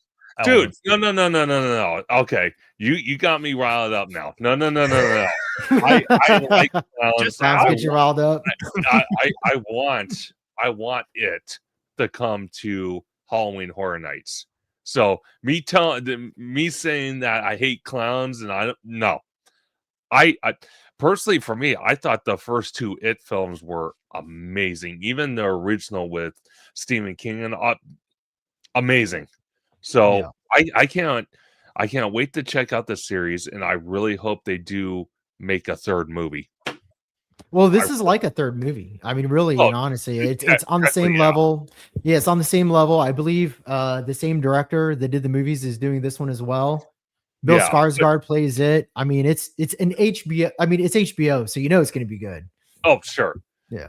Now, I kind of understood from reading articles and whatnot that they it kind of starts off a little slow because they're trying to explain where Pennywise came from. Does that sound familiar, or am I off base? Like his whole backstory? I don't think there's any episodes that are slow. I think all the episodes are pretty locked on. Oh, even better. Yeah. Even better. Okay. Where are you going to put Soundwave at, Jared? Your rack's full. Oh, there he is. There it is. Oh, yeah. This one's actually easier to transform. I might transform it to show you guys what it looks like fully fledged. But my favorite thing, I just sit here in the office sometimes and I just. Heck yeah. Just play with it. I love it. It's awesome. Pretend you got a bowl of Count Chocula. You're getting ready to watch your Saturday morning cartoons. Oh, there you go. Just relive my child. Absolutely. I also have a little sound wave that I got. Oh, there you go. Sound buddy. Awesome. He just hangs out next to him. But I might check out Welcome to Deary. We'll see. I mean, I'm not against watching, but I don't like horror movies and I don't like clown. I'm not scared of clowns. I just don't like clowns. Yeah. So to me, I'm just like, I don't know. When things happen, like things taking kids, even before I had kids, I was like, I don't. And now that I'm like, I would kill this clown. I would do terrible things to this clown. Like I think does his mouth open up wide or something like that? Oh yeah. Yeah. I got some solutions for that problem. This is my problem when I watch shows, and my wife I don't like horror movies, but I remember watching the Scream movies with her, and I'm constantly I just talk during it. I'm just like, what are they doing? Like, right. You have a house full of stuff, and this guy has a knife. Like, pick up a table and like go to town. Like, turn this into like Royal Rumble. Like, I'm just if I'm going out by a Scream guy, it's not going to be easy. He's going to be like, holy crap! Like this guy. I'm starting to think that this is written by people that like victimhood mentality, because it's like some 50 Shades of Grey kind of stuff. Like they enjoy the thrill of being chased by a serial killer because it kind of gets them off in a weird way. It Well, seems like those are the kinds of people that are writing Scream. yeah. And also, like, I don't know what it is. You ladies love your like mystery horror, like murder dramas. Like just Yeah. watching like husbands and like why do you watch these things? I don't understand. Like Dateline and stuff. I say that to my wife all the time. I'm like, why are you watching serial killers again? She's like, yeah. It's like it's I don't know. It's like I'm sure there's guys into it as well, but like it seems like all women just love these stories. I don't understand it, but I don't know. I don't know. I'm gonna see if there's anything in the chat real quick, and then we got one more thing we'll hit, and then we'll get out of here. Let's see. OG said the 80s were full of Ronald McDonald commercials. Speaking of clowns, they were. Boy, were they? They were. they. He didn't bother me as much, so he wasn't like super creepy, but he was still kind of weird. But he talked. I think that's the thing. When clowns don't talk, it gets really weird. Yeah. I never got the allure of Ronald McDonald. Like even as a kid, I wasn't like, hey, it's Ronald McDonald. I used to like Grimace more. Yeah, same. Grimace I'll is speak awesome. OG just said it's Grimace you got to worry about. I mean, Grimace is a psycho, undoubtedly, but it was always. By the way, I remember I had a nightmare as a kid, and I can still remember it to this day, and I don't know why, but I was probably like 7, 8 years old, and I had a nightmare that a giant Smurf, like Papa Smurf, walked into my room and picked me up and just carried me away, and I woke up like in a panic.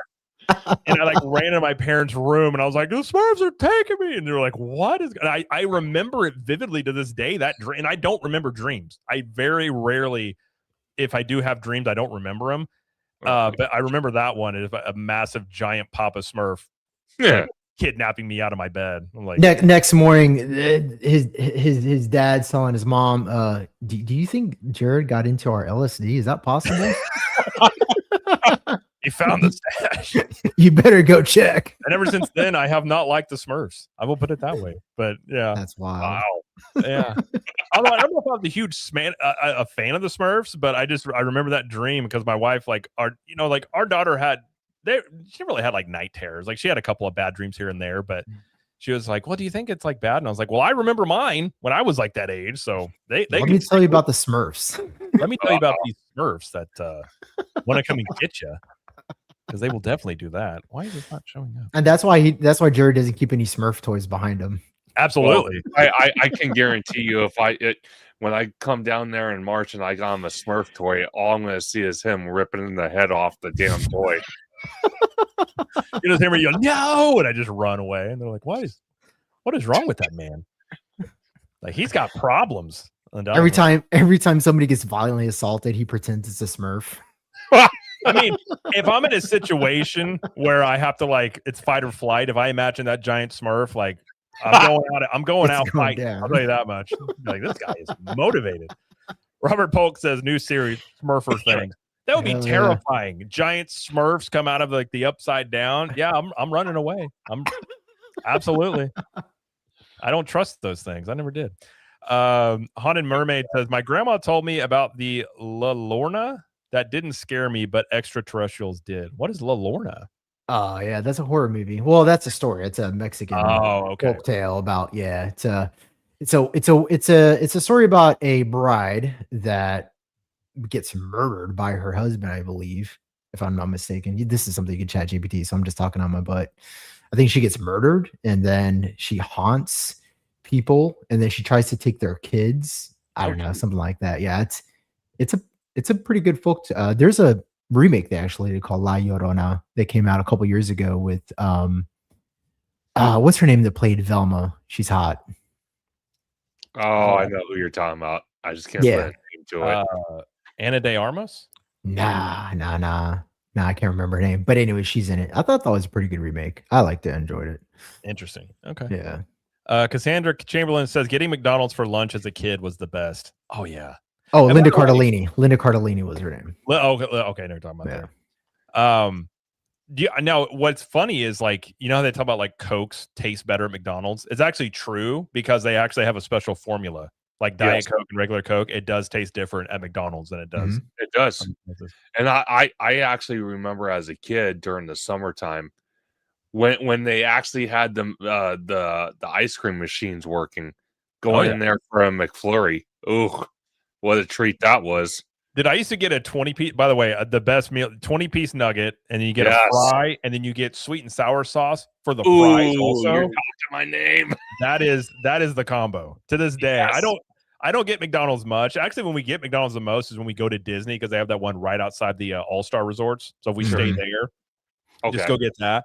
But yeah, I was telling my daughter about like, oh, you put the fries in the sweet and sour sauce. She's like, really? I'm like, oh, it's so good. So good. What a strategic move, right? They're like, the Valley Resort people, the people that stay there, they like cheap food, right? Yeah, let's put a McDonald's outside of it. It'll make millions. Well, I'm gonna be one. I'm gonna be one of those because we're staying at All Star Movies, so my butt's gonna be at McDonald's at least once. Yeah, I mean, honestly, for what you pay, how close it is, it definitely beats. Like, you can definitely get more food for your money. And I will say, McDonald's quality is hit or miss, but that one in particular has pretty good service. And the fries, I've never had the fries there that are bad.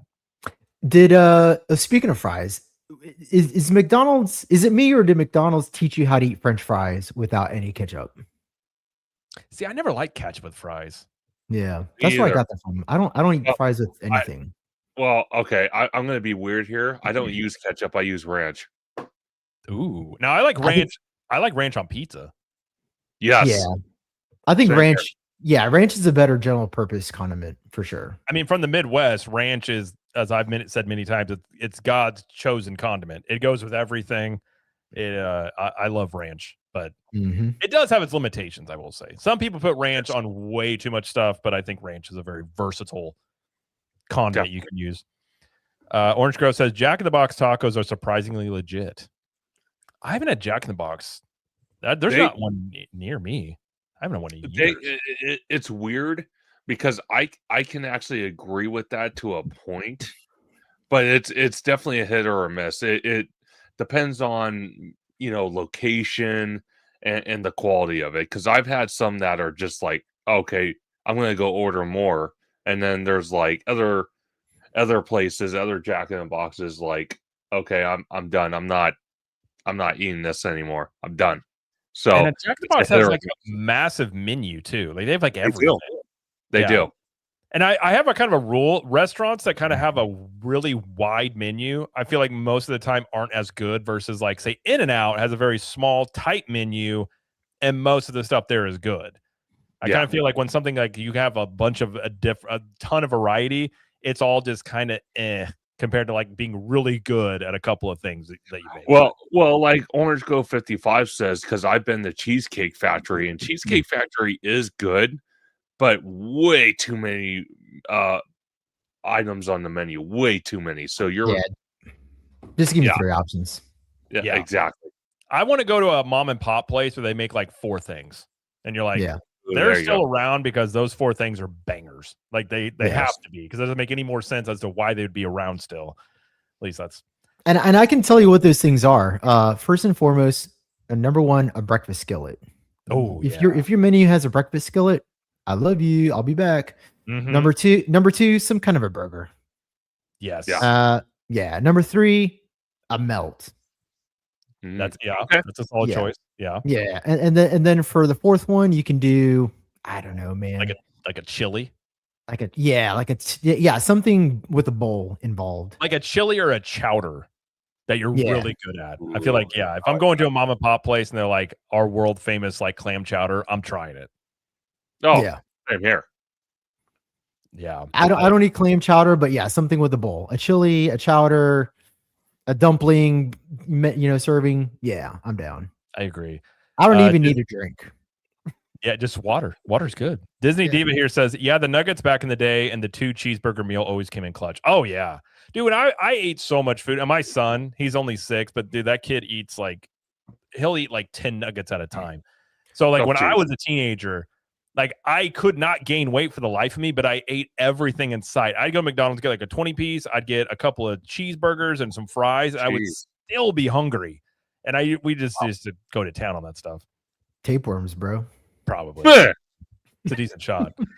Cassandra Chamberlain. Also, I played like 4 sports, and I think I was always doing stuff. But that was my biggest issue when I started working out. Like I couldn't gain weight, And then I started taking. My doctor actually told me to eat peanut butter sandwiches and like Carnation instant breakfast before bed. And it's still like I don't even know how many calories I was eating, and I couldn't gain anything until I was like 17. I started putting on some muscle, but before that, it was just nothing worked. I could eat everything. Cassandra Chamberlain said, "Has anyone tried Shake Shack?" That's my go-to now. Shake Shack is good. I like Shake Shack. Like their burgers are good.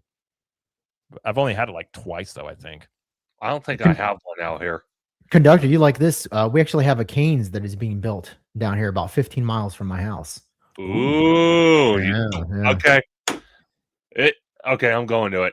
And they have Cane's or Zaxby's. I've never had either one. I like Cane's. Cane's is better. Yeah, Okay. Cane's. Yep. But I think Dave's Hot Chicken supersedes them both. I need to try that. I've heard a lot of people tell me about Dave's Hot Chicken. So I actually did try it because there's a town literally about 10 minutes from where I live, and I went there finally because I got it from Slimer. He's like, you gotta try. So they have one. So I went there, and my God, Slimer, I felt like I was in heaven. Yeah, it's good, right? Oh, so good. There's one in Orlando, in there. I don't know. I thought I'm not sure. Every time I go to Orlando, it's just a theme park, and they don't have one at Universal City Walk, which they should, because they have one now at Universal City Walk in Hollywood. They should have one down here. I agree. They really should. There's a lot of ass restaurants at Universal City Walk that they can easily get rid of. I was trying to say, I'm not a big fan of a lot of the stuff at City Walk. NBC Grill and Brew is actually really pretty good. Well, the other stuff is, it's okay. Well, yeah, Big Fire is good. Margaritaville's okay. Yeah, I want to try Big Fire. Margaritaville, I could pass on that. Big Fire. How about what do you guys feel about Cowfish out there? It's kind of inconsistent. It can be good, but the last time I went wasn't as good. Although I feel a lot of these places fell off a lot after COVID, though. Because that's kind of what we're having with our twosomes out here. Because everyone in Orlando praises that place. I hate twosomes. Everyone out here refuses to go in there. It's so dead in there. I can walk in there and freaking say, "Can I have a private party for 100 people?" And they say, "Yeah, bring it on." they wouldn't even care. But Twosomes is a cool looking place. Their milkshakes are actually pretty solid, but the food is not very good in my opinion. And that's kind of the same thing. They have a really big menu, and most of the food is just very it's forgettable. It's not like terrible. It's just not anything like, I don't think it's worth the money you pay to get stuff there. I think my favorite joint to eat at Universal City Walk is probably Hard Rock. Hard Rock's usually pretty solid. Yeah. They have really good burgers. Yeah, have you had NBC Grill and Brew? Mm-hmm. Okay, I like because I know they hand make their dips and stuff they have there. I went into that place not expecting much, and it was pretty decently, and it's huge, so it's really not that difficult a lot of times to get a spot in there. But yeah, City Walk doesn't have a ton. The Mexican place back there is not bad. I've had that one before. I can't remember. Oh yeah. What's it called? Antojitos. Yes, Antojitos. Yeah. It's pretty decent, I will say. Yeah. Okay. Yeah, I like Antojitos. How about? Do you guys have Vivo out there? Yes. How you like that? Is it Vivo's out there? I've never eaten at Vivo's. If we haven't, I think you do have it out there. I think we do. I never had it. I know that the Red Box Pizza place or whatever right there it's okay. Like it's good quick pizza. Like if you just want a pizza as you're leaving the park, it's not too bad. I'll tell you this though, because me and OG are super excited for this. Korean barbecue that they're opening in our former space for Johnny Rockets, and we could not be more excited about when that opens. I do like Korean barbecue. Mm-hmm. Like the ones where is it the type you make it like at the table? Yes, those are good. I like those. Yes. We went to one and they were like, there's a fee if you make food and you don't finish it. I'm like, that's not going to be a problem. Trust me, I'm from the Midwest. I'm not leaving money on the table. I will finish all this food, whether or not it makes me sick or not. I'm not going to leave it on the table. Keep your fee human. Yeah, it's like that won't be a problem here.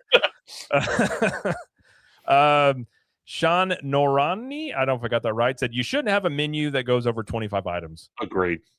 That's probably pretty good. Yeah, I'd say that's pretty good. Pretty one there. See, and there's a lot of stuff down here. My buddy is like he does these barbecue competitions.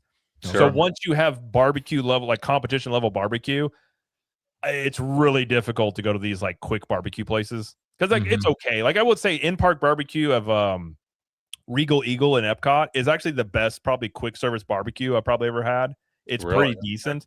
But man, some of this barbecue you get at these places, oh, it's so good. It is ridiculous. And it's like they'll have like 3 things. And whatever they have for the day, they just run out. That's how you know it's a good barbecue spot because like there'll be a line, and once they're done, they're done. You just gotta get there early. I've got a lot of I like the food chat in here. I'm hungry now too. Haunted Mermaid says my son would eat a whole burrito at Chipotle, then snack after. Agreed. I've actually what the heck? I have eaten 2 Chipotle burritos back to back before. Have you really? I have. Oh. I have done that. It was before Chipotle got really big. I was out in Colorado, and we were there. I forget what I was there with some friends, and this is back. By the way, Chipotle used to be like much cheaper and had a lot more food that you get in the burritos. And I was really hungry and ate one, and I'm like, man, I'm still hungry. I'm just getting another one, and like maybe I'll just save the rest for later. And I just ended up finishing the whole thing. I can't stand Chipotle now. I haven't had it in a long time. Yeah. I sorry to say, and I might piss people off in the chat. I've given Chipotle about 10 different times, and I swallowed it out. Each time I've gone different food items. I've gone food poisoning every single time. So I'm like, really? Yep. I cannot eat Chipotle no matter what I try to do. Have, Qdoba used to be in Missouri. I used to go to Qdoba, and then they started like really taking their portion sizes way down. Like basically, I don't eat out that much anymore because I feel like the portion sizes are so small and the food quality's gotten so bad. I'd rather just eat it at home in most of the cases. That's just me. Sean Narani says, yes, I wish I had the metabolism I used to have as a teenager. So not to nerd out, but you guys know that your metabolism, you have 4 metabolisms. You have when you're a baby, and then there's like adolescence till you're like, I think it's 12. No, and then you have the same metabolism from the time you're like a teenager until you're like 60s or 70s. But what happens is people's activity levels change, and people like most people have lost weight and then they'll gain the weight back. So every time you lose weight, if your metabolism is this, it kind of lowers your metabolism because when you're losing weight, your body wants to actually like it thinks it's in like a starvation mode. So it kind of wants to like create an environment to add weight. So as time goes on, it's not the metabolism, it's the behavior with food and all that. It just drives metabolism down. But technically, you have the same metabolism you had as a teenager. It's just, life and the way in which people eat and lose weight and things. That's actually what changes your metabolism. But you can build it back up. You can reverse diet. You can actually build your metabolism back up. But that was my nerd out moment for fitness. Oh man. OG asked me if I'm going to go to Space 220. What do you guys think about that place? I'm sure you guys have eaten there. I haven't been there. Food's decent. I thought you have. It's not worth the money you pay, but it is a unique experience, and the food's pretty good. If you can, I would go to the bar and do that, but it's not bad. It's okay. Okay. Like it's worth like a one-time thing to check it out. Like it's sure. I'm trying to think I'm sure the price is higher now than it was when I went, but it's kind of cool. Like you're supposed to be like, you go up into a space station and stuff like that. Like it's, it's got some cool elements to it, but okay. Wizard says Vivo is the best restaurant ever. Just ate there with Universal High in Mondo yesterday. What is Vivo? Is it Italian? Yeah, it's an Italian kitchen. Actually, I have had Vivo, and it is really good. Like if you for a sit-down restaurant, it is not bad. But I think my go-to will always be my number one go-to will always be Bubba Gump. I love Bubba. I've never had Bubba Gump. That's another one that's pretty walk. Because I know Slimer doesn't like chowder, but their chowder is phenomenal. I love chowder. And I will get their it's like a butter garlic pasta with shrimp. Oh, with garlic bread. Oh my god. If you're a fan of, do you like seafood and like lobster bisque? I do. So Boathouse at Disney Springs has the best lobster bisque I've ever had. By the way, I've never had a bad meal at Boathouse, and I've probably eaten there like 5 times. Like it's and you got yacht rock going on in the background. If you go there for brunch, they got someone playing the piano. It's a cool spot. I actually do love Boathouse. Okay. I think he is going to take us there, so I can't wait to try it. Yeah, and if you like an old fashioned, they have had it's the best old fashioned I've ever had was also there. Really? My memory's kind of fuzzy, but I think Bubba Gump has unlimited margaritas for $20. I don't know if they still have that, but they might. I gotta double check. So we're going to go. Yeah, Yeah, what the hell? Yeah, we're going. Sir, you gotta have food. There's no need. There's no need, ma'am. I'm good. Disney Diva says best food in the park: ribs at 3 Broomsticks and hot butter beer. 3 Broomsticks. The Harry Potter food's actually really good. It's very good. The quarter chicken.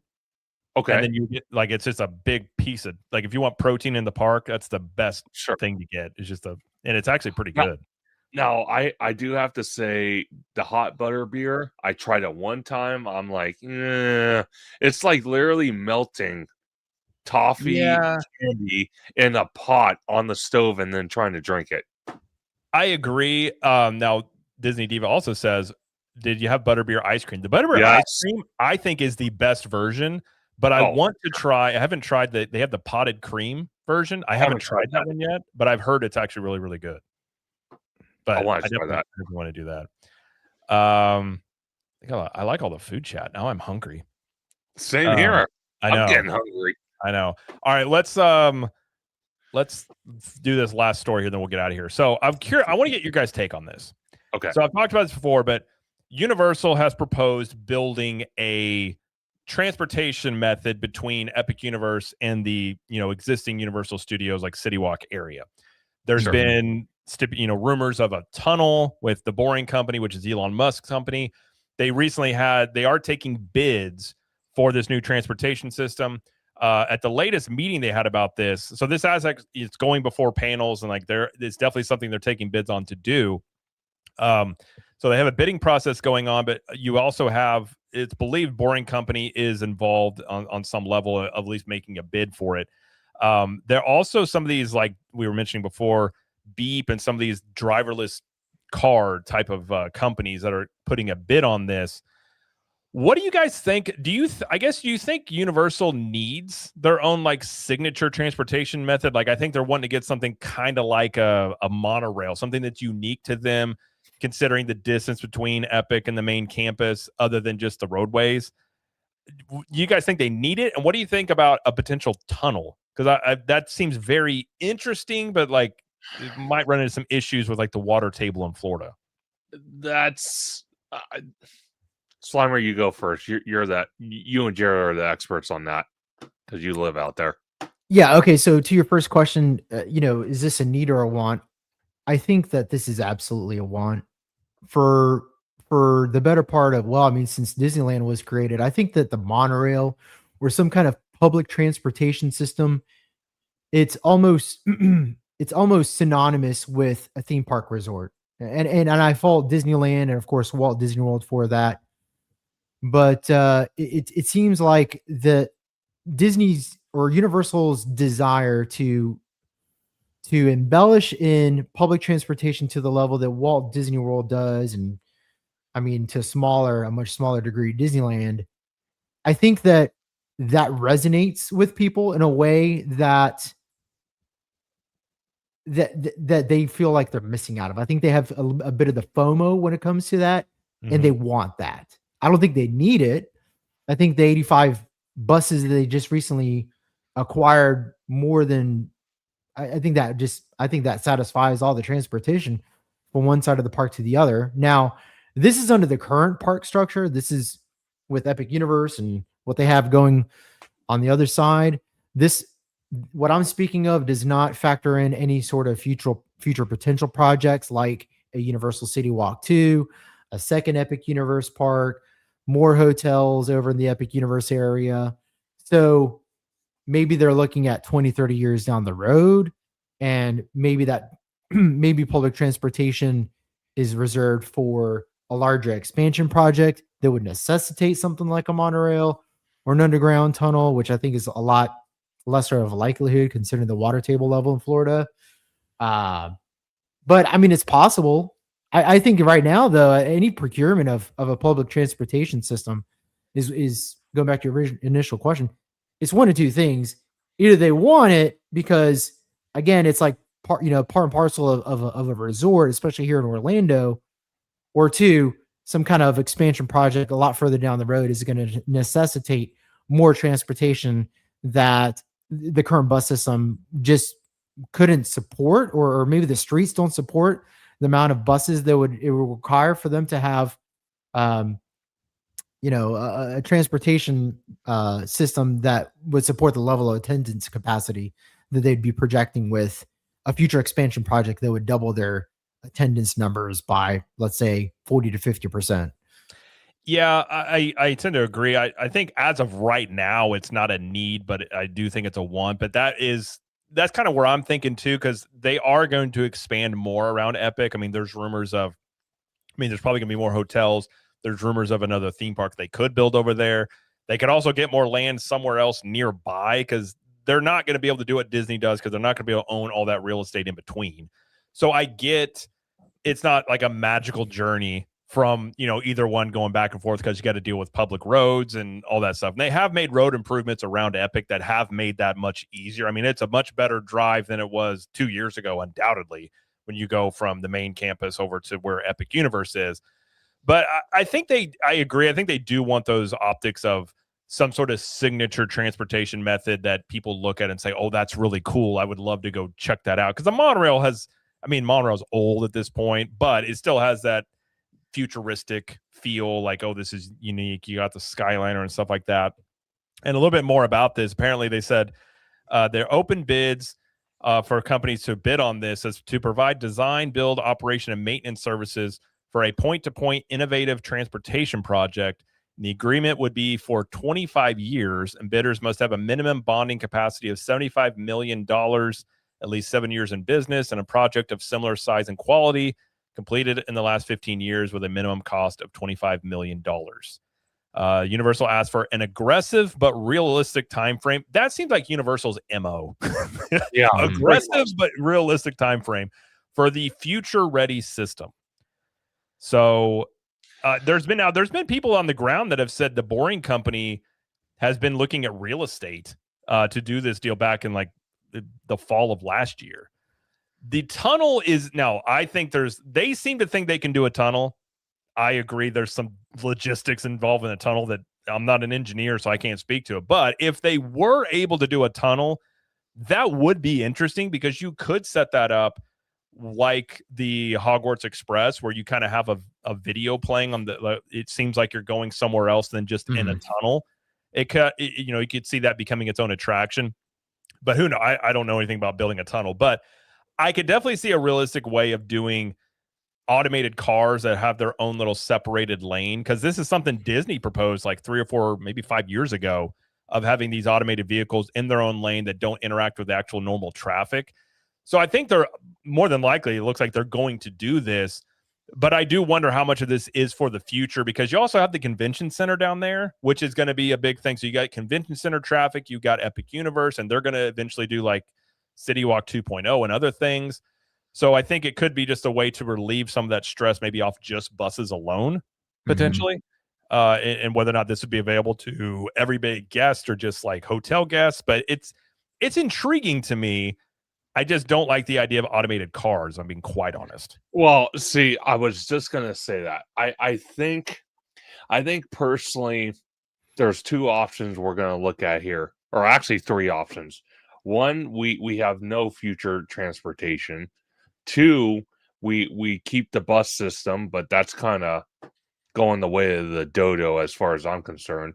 Or 3, the safest bet out of all of them, the tunnel, the Skyway, automated cars, I think the best option out of all those would probably be the monorail system, quite frankly. The only problem I have with the monorail system, because I think it was a video, I forgot who posted it. It was just some random person on YouTube, but they were saying when they expanded the monorail system for Walt Disney World back in the day, there were areas that they had to pour more money into what they originally were intending to do, because just the foundation that they were trying to put the pylons in place were not stable enough, so they had to do more work than they were anticipating. That's kind of like that water table swamp, type of foundation you guys have out there. But I think it would be more realistic to build a monorail system between all the parks than to try to burrow underneath the water table. And I don't think people would feel too comfortable with freaking having a computer drive them. And to be honest with you, buses are great for now, but 30 years down the road, are they going to really be that relevant? We just saw, what was it, not too long ago, one of the new and improved buses that Epic had exploded.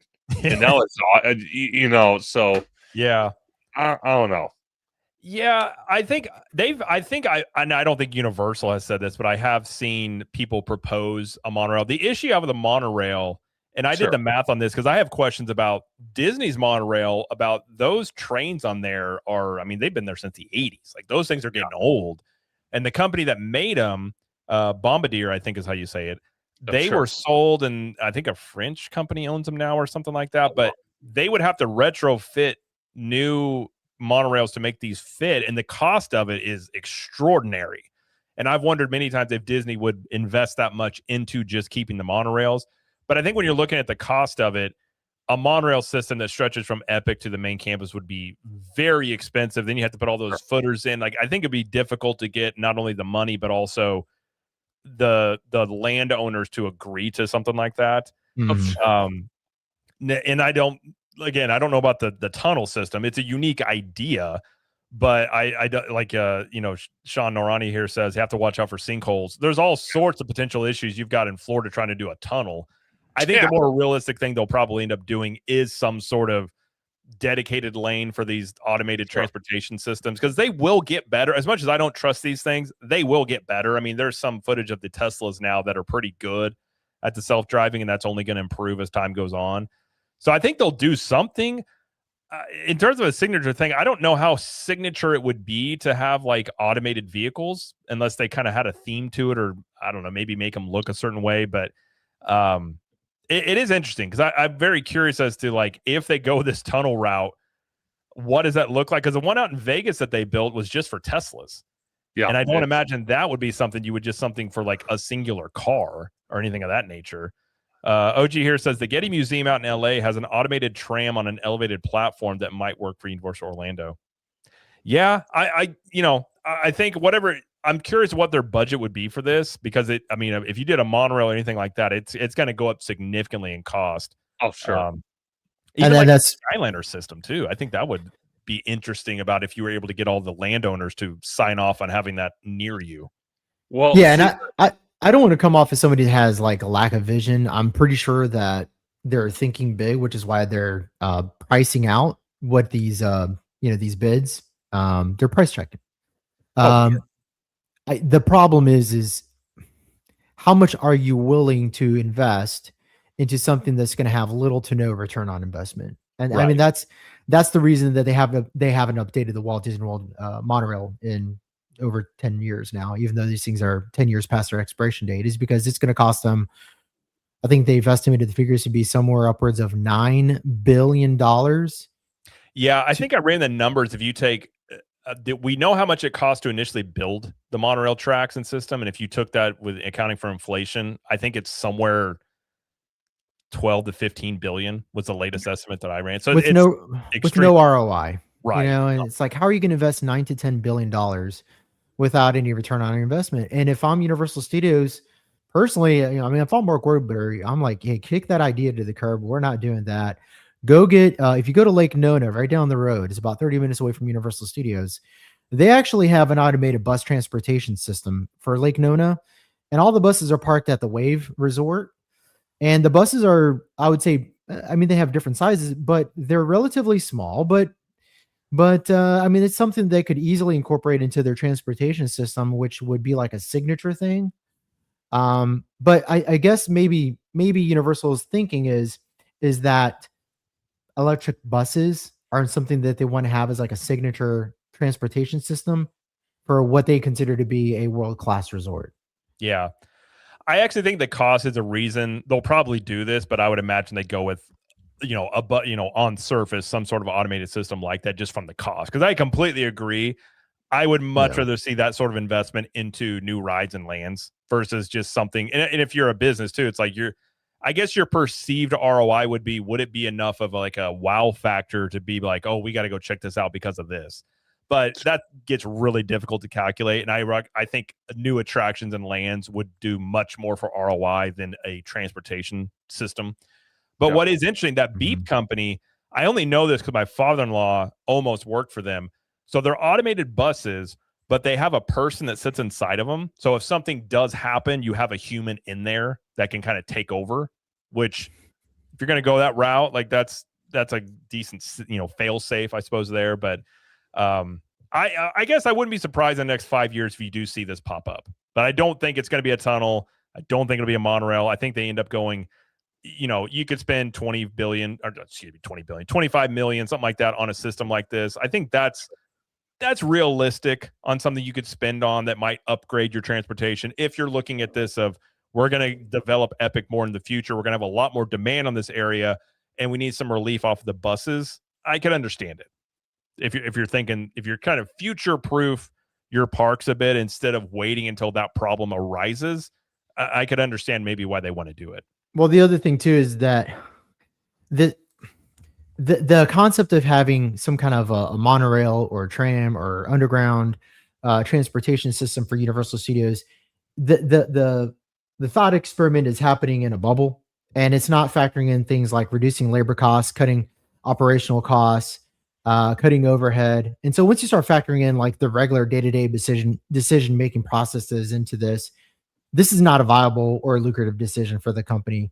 And that's why I say that they'd probably be better off looking at automated buses, outsourcing the buses. So like not even buying them directly, like hire a company that makes these and manufactures these buses for cities, that maintains them, that hires employees to do everything you can imagine in terms of overhead, and you outsource them, you pay them a fee, and you be done with it. And once you start factoring, like I said, once you start factoring like real business decisions, this is not a lucrative endeavor. This dies a dog's death. Yeah. Well, and I think that could go into Universal does that with their hotels. Like they kind of become the, Lowe's with the hotels. You become more narrowly focused just on the park. So I kind of agree. Like if they're looking at these companies, I would assume they're looking at Beep and these other ones to manage and maintain it maybe. And that's not something they have to worry about. So I would agree with that. And the overall cost, I would imagine, is the most prohibitive part of this. But it's intriguing. I mean, if they decide to go this tunnel route, listen, I don't know how you do it. Like I said, I'm not an engineer, but I would be very intrigued by if they did the tunnel method. If they did it, I'm not going to use it when it rains. I can tell you that much. Oh, hell no. I would be, especially like during a hurricane or something. I would imagine you're going to have to have some fail safes for leakage and things. And that was a big question I had, but apparently the people on this board said that it is possible to do it. Now I don't know the logistics, but I suppose we'll see. But I would imagine it's much more expensive than trying to just do on surface automated buses. I think it's probably more than likely what they'll do. But you guys got anything to add to close this one out? Well, I just got a text from somebody here that's watching the show, and they have some inside information. Oh, and it looks like they're actually moving forward with an Intamin spin roller coaster as a new public form of transportation. All right. There you go. Hey, I like work with Intamin. Bro, that would be awesome if they were like, actually, what we're going to do is a roller coaster. We're going to take you to and from, and we're going to theme it after Back to the Future. You're like, yeah, and it's Intamin.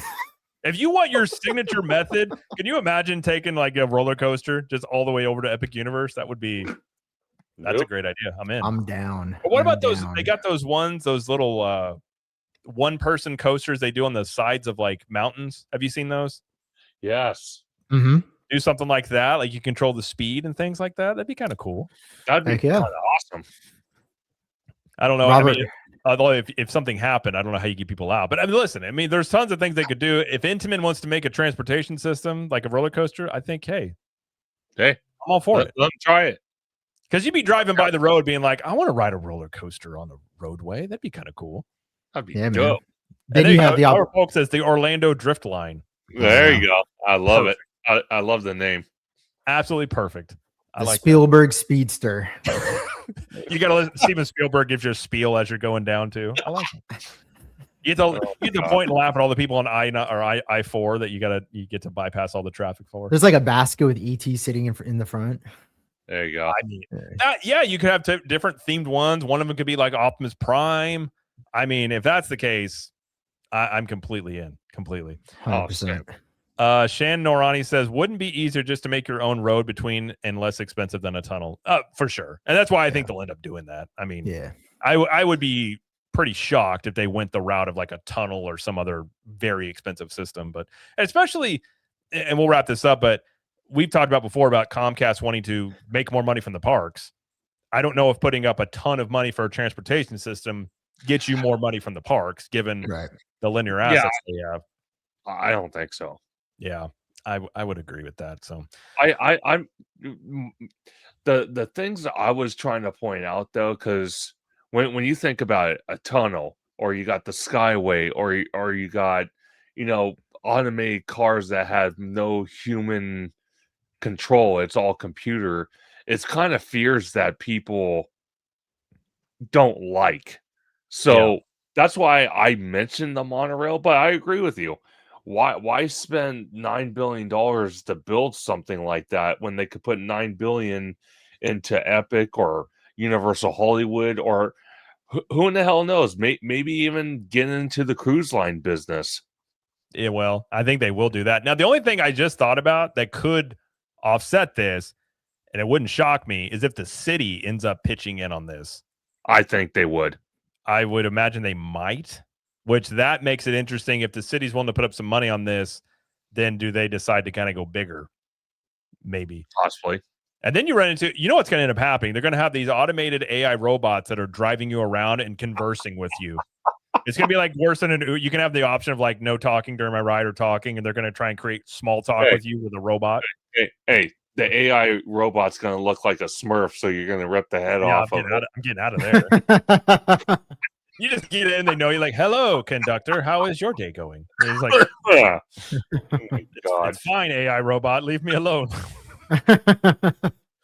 Like that's it. That would be kind of funny. You just have an AI because they kind of sometimes they kind of go crazy. They just start telling you all these doomsday scenarios while you're driving. Did you know there are 45 deaths on this road per year? You're like, I don't need to know that, AI robot. I'm good without. Yeah, that's the C-3PO variant. Yeah. Like, don't ever tell me the chances, okay? But, all right. Well, I think we have come to the end here. I won't keep you guys any longer. We hit 2 hours. It's New Year's Eve, and I think we all got stuff we're gonna do potentially. At least absolutely. Not sitting here. I was gonna find OG still in the chat. It says big shout out to Jared for being an amazing host. Well, I tried. Theme park and let's go. Absolutely. Well, first off, thank you for OG for taking time out of your lunch break to be here. Greatly appreciate that. John Bradford says, speaking of Disney, I saw the biggest rat at the train station today. Looked like the damn thing ate a softball. Ooh. Oh, jeez. Oh, boy. Ugh. I want to hear that shit. Just a Ratatouille meet and greet. That's all it was. A non-3D edition, too. That's it. Absolutely. OG also says Papa Smurf 2.0. Yeah, that's that's my horror movie is a Smurf. If they make a Smurfs horror movie, I'll never see it. I'm just like, no. I know what they want to do. They take children. I remember. No, they just take Jared. Yeah, they'll try. That's why I work out for the Smurfs one day. I was like, I've been ready for it my entire life. The Rogue Attraction says, what if it was an Optimus Prime truck driving you? That's what I was saying. If you got like Optimus, you got Bumblebee, you got like Stars. Yeah, you could theme it after different Transformers. If that's the case, I'm all in completely. That's all I want I still have the hopes that my car will be a Transformer. Like it's just one of these days it'll pop up and happen. But keep holding out, man. One of these days, we'll see. I don't know if Toyotas become Transformers or not, but we'll see. But before we get out of here, I just want to thank you guys for being here. Thank you everybody in the chat for being here and participating. It's a lot of fun. And before we go, let you guys tell everybody where they can find you. And just want to say Happy New Year to you guys and everybody in the chat. Be safe. Don't do anything crazy. I don't get on the roadways for New Year's, but if you are going to be out, be safe, be careful, watch out for the crazies out there. But Slimer, where can everybody find you and your new podcast? Yeah, hey dude, thanks so much for having me on. I really appreciate it. We wrapped up the year with the podcast, and what a way to go out, right? Absolutely. But yeah, man. But you can find me on X and on Instagram at SlimeSquare84. And you can find me on YouTube at SlimeSquare. And again, I appreciate you for having me on. It's always a good time. Slimer has really good insights where I'm like, I was thinking that, but I just couldn't say it. Like when you and Jay talk, I'm like, that's how I was trying to sound when I say things. Because Jay and I will watch a movie. Jay will watch a movie. What do you think? I'm like, movie bad. And he'll be like, well, here's why it's bad. I'm like, well, okay. All right. Well, if you're gonna get technical about it, let me give you my 3-point breakdown. That's why you always let Jay go first, and then you get the points off of Jay, and you're like, yeah, like Jay was saying, I wasn't just gonna act like a caveman and say, I like movie make happy, yay. Yeah. Conductor, thank you for being here, and where can everybody find you? Absolutely, and happy New Year's to all four of us, myself, you, Jared, Slime Square, OG. Always a great time. Thank you, Jared, for being a wonderful host. Happy New Year's to everyone in the chat. But you can find me on YouTube and Blue Sky at Theme Park Conductor, Instagram at theme_park_conductor, on X at Theme Conductor, TikTok Theme Park Conductor 1, and every Sunday at 5 or 7 p.m. for Conductor Sunday live stream, where we have amazing guests like the one and only Jared, Orange Go 55 in the future with Slime Square. Can't wait to have them on. And we break down Disney and Universal news. We speculate, we talk rumors, we let the chat join in. It's a bunch of fun. It's great. And a lot of times you guys hear me rant, so that gets people excited too, because they're like, yeah, I had a shit day at work. I need to hear a conductor rant. It makes me feel better. Ranting is cathartic. It makes you feel better. Yes. I like to go on a good rant from time to time. Yeah, this 100%. is why one reason I started a YouTube channel is because my wife got tired of hearing my rants, and I'm like, well, the internet's going to hear them then, because my wife doesn't hear it. Somebody's hearing this rant, whether maybe it's just me talking to myself, but yeah, I always like a good rant. So anytime you want somebody to rant with you, I'm always in. You can find things. And I also say 7H John says holding snakes freaks him out. You will never find me holding a snake. I'll tell you that much. Snakes are not meant to be held. No, I was mowing like back in the summer, and I have really good peripheral vision. Oh boy. And I was mowing and I saw movement, and I'm like, what? And I literally, like 5 feet from me, there was just it was just a black snake. I ran so fast to the front of my house. My neighbors are probably like, what? Why is he running sprints beside his house? I was like, everything leads back to the Smurfs. You probably developed that. It could be from the Smurf. You know, so, man, he's honestly, going to come out of anywhere. This is like therapy. I think I'm realizing all the things I've done in my life are because I was taken in my dream by a giant Papa Smurf. Yeah. I'm telling you right now, Slimer, when I land at Orlando International, if I see a Smurf toy, I'm buying it. I'm making sure I meet up with Jared. I get a picture of him at least holding the damn thing before he rips the head off of it. Right, just destroy I need it. that picture. You actually just be going like, "Why would you do this to me?" Hey, right. I'll put it on behind this wall. It'll be permanent. It'll be a permanent installation. I can promise you that. Every time I'm like, Jared, you want to come on? I'm like, not really. I keep looking at that Smurf and I get nightmares. I'm gonna have a nightmare tonight, probably from talking about the Smurfs. I love it.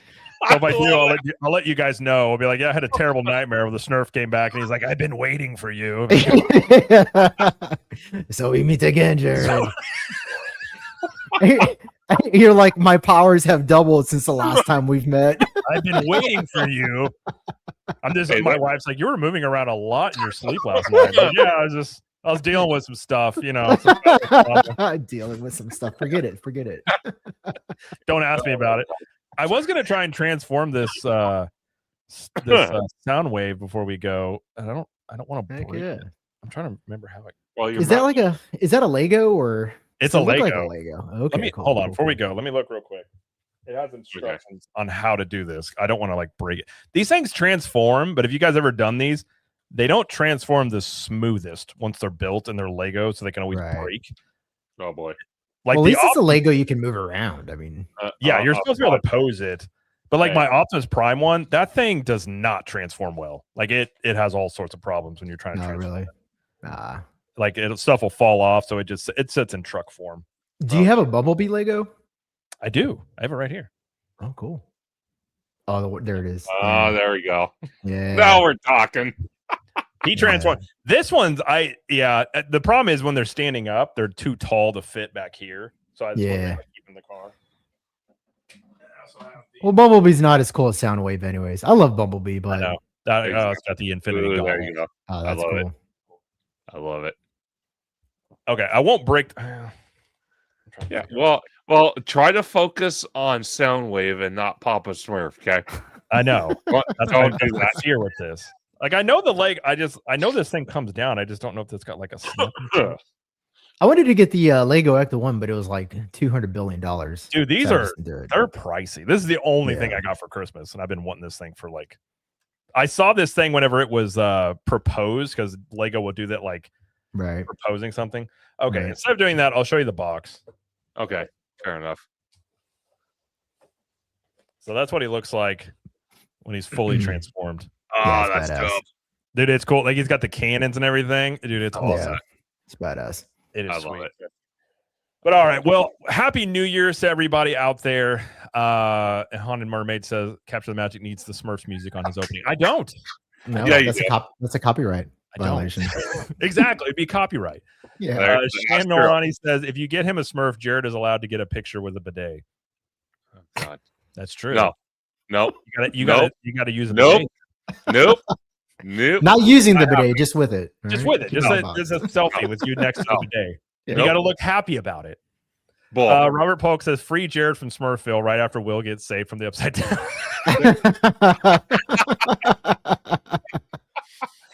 I have a feeling I'm just going to have a nightmare now about Smurfs.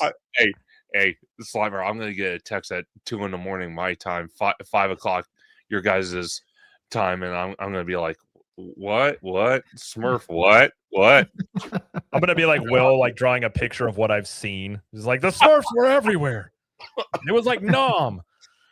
Anyway, all right, we're gonna get out of here. You guys have a good New Year's. Thank you for hanging out, and we will see you guys in 2026. Everybody be safe, and we'll see you guys later. Bye. Good evening. Tempers flared at Universal Studios tonight when the park ran out of its signature drink, butterbeer.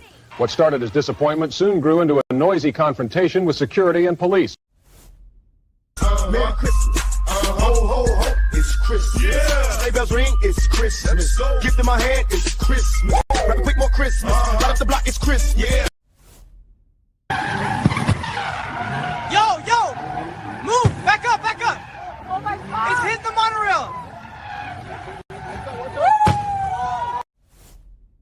Get ready to blast beyond your imagination at the all-new Epic Universe theme park. It's the adventure of every world in one place. Thrill through twisting coasters, journey through cosmic frontiers, and end your night under dazzling...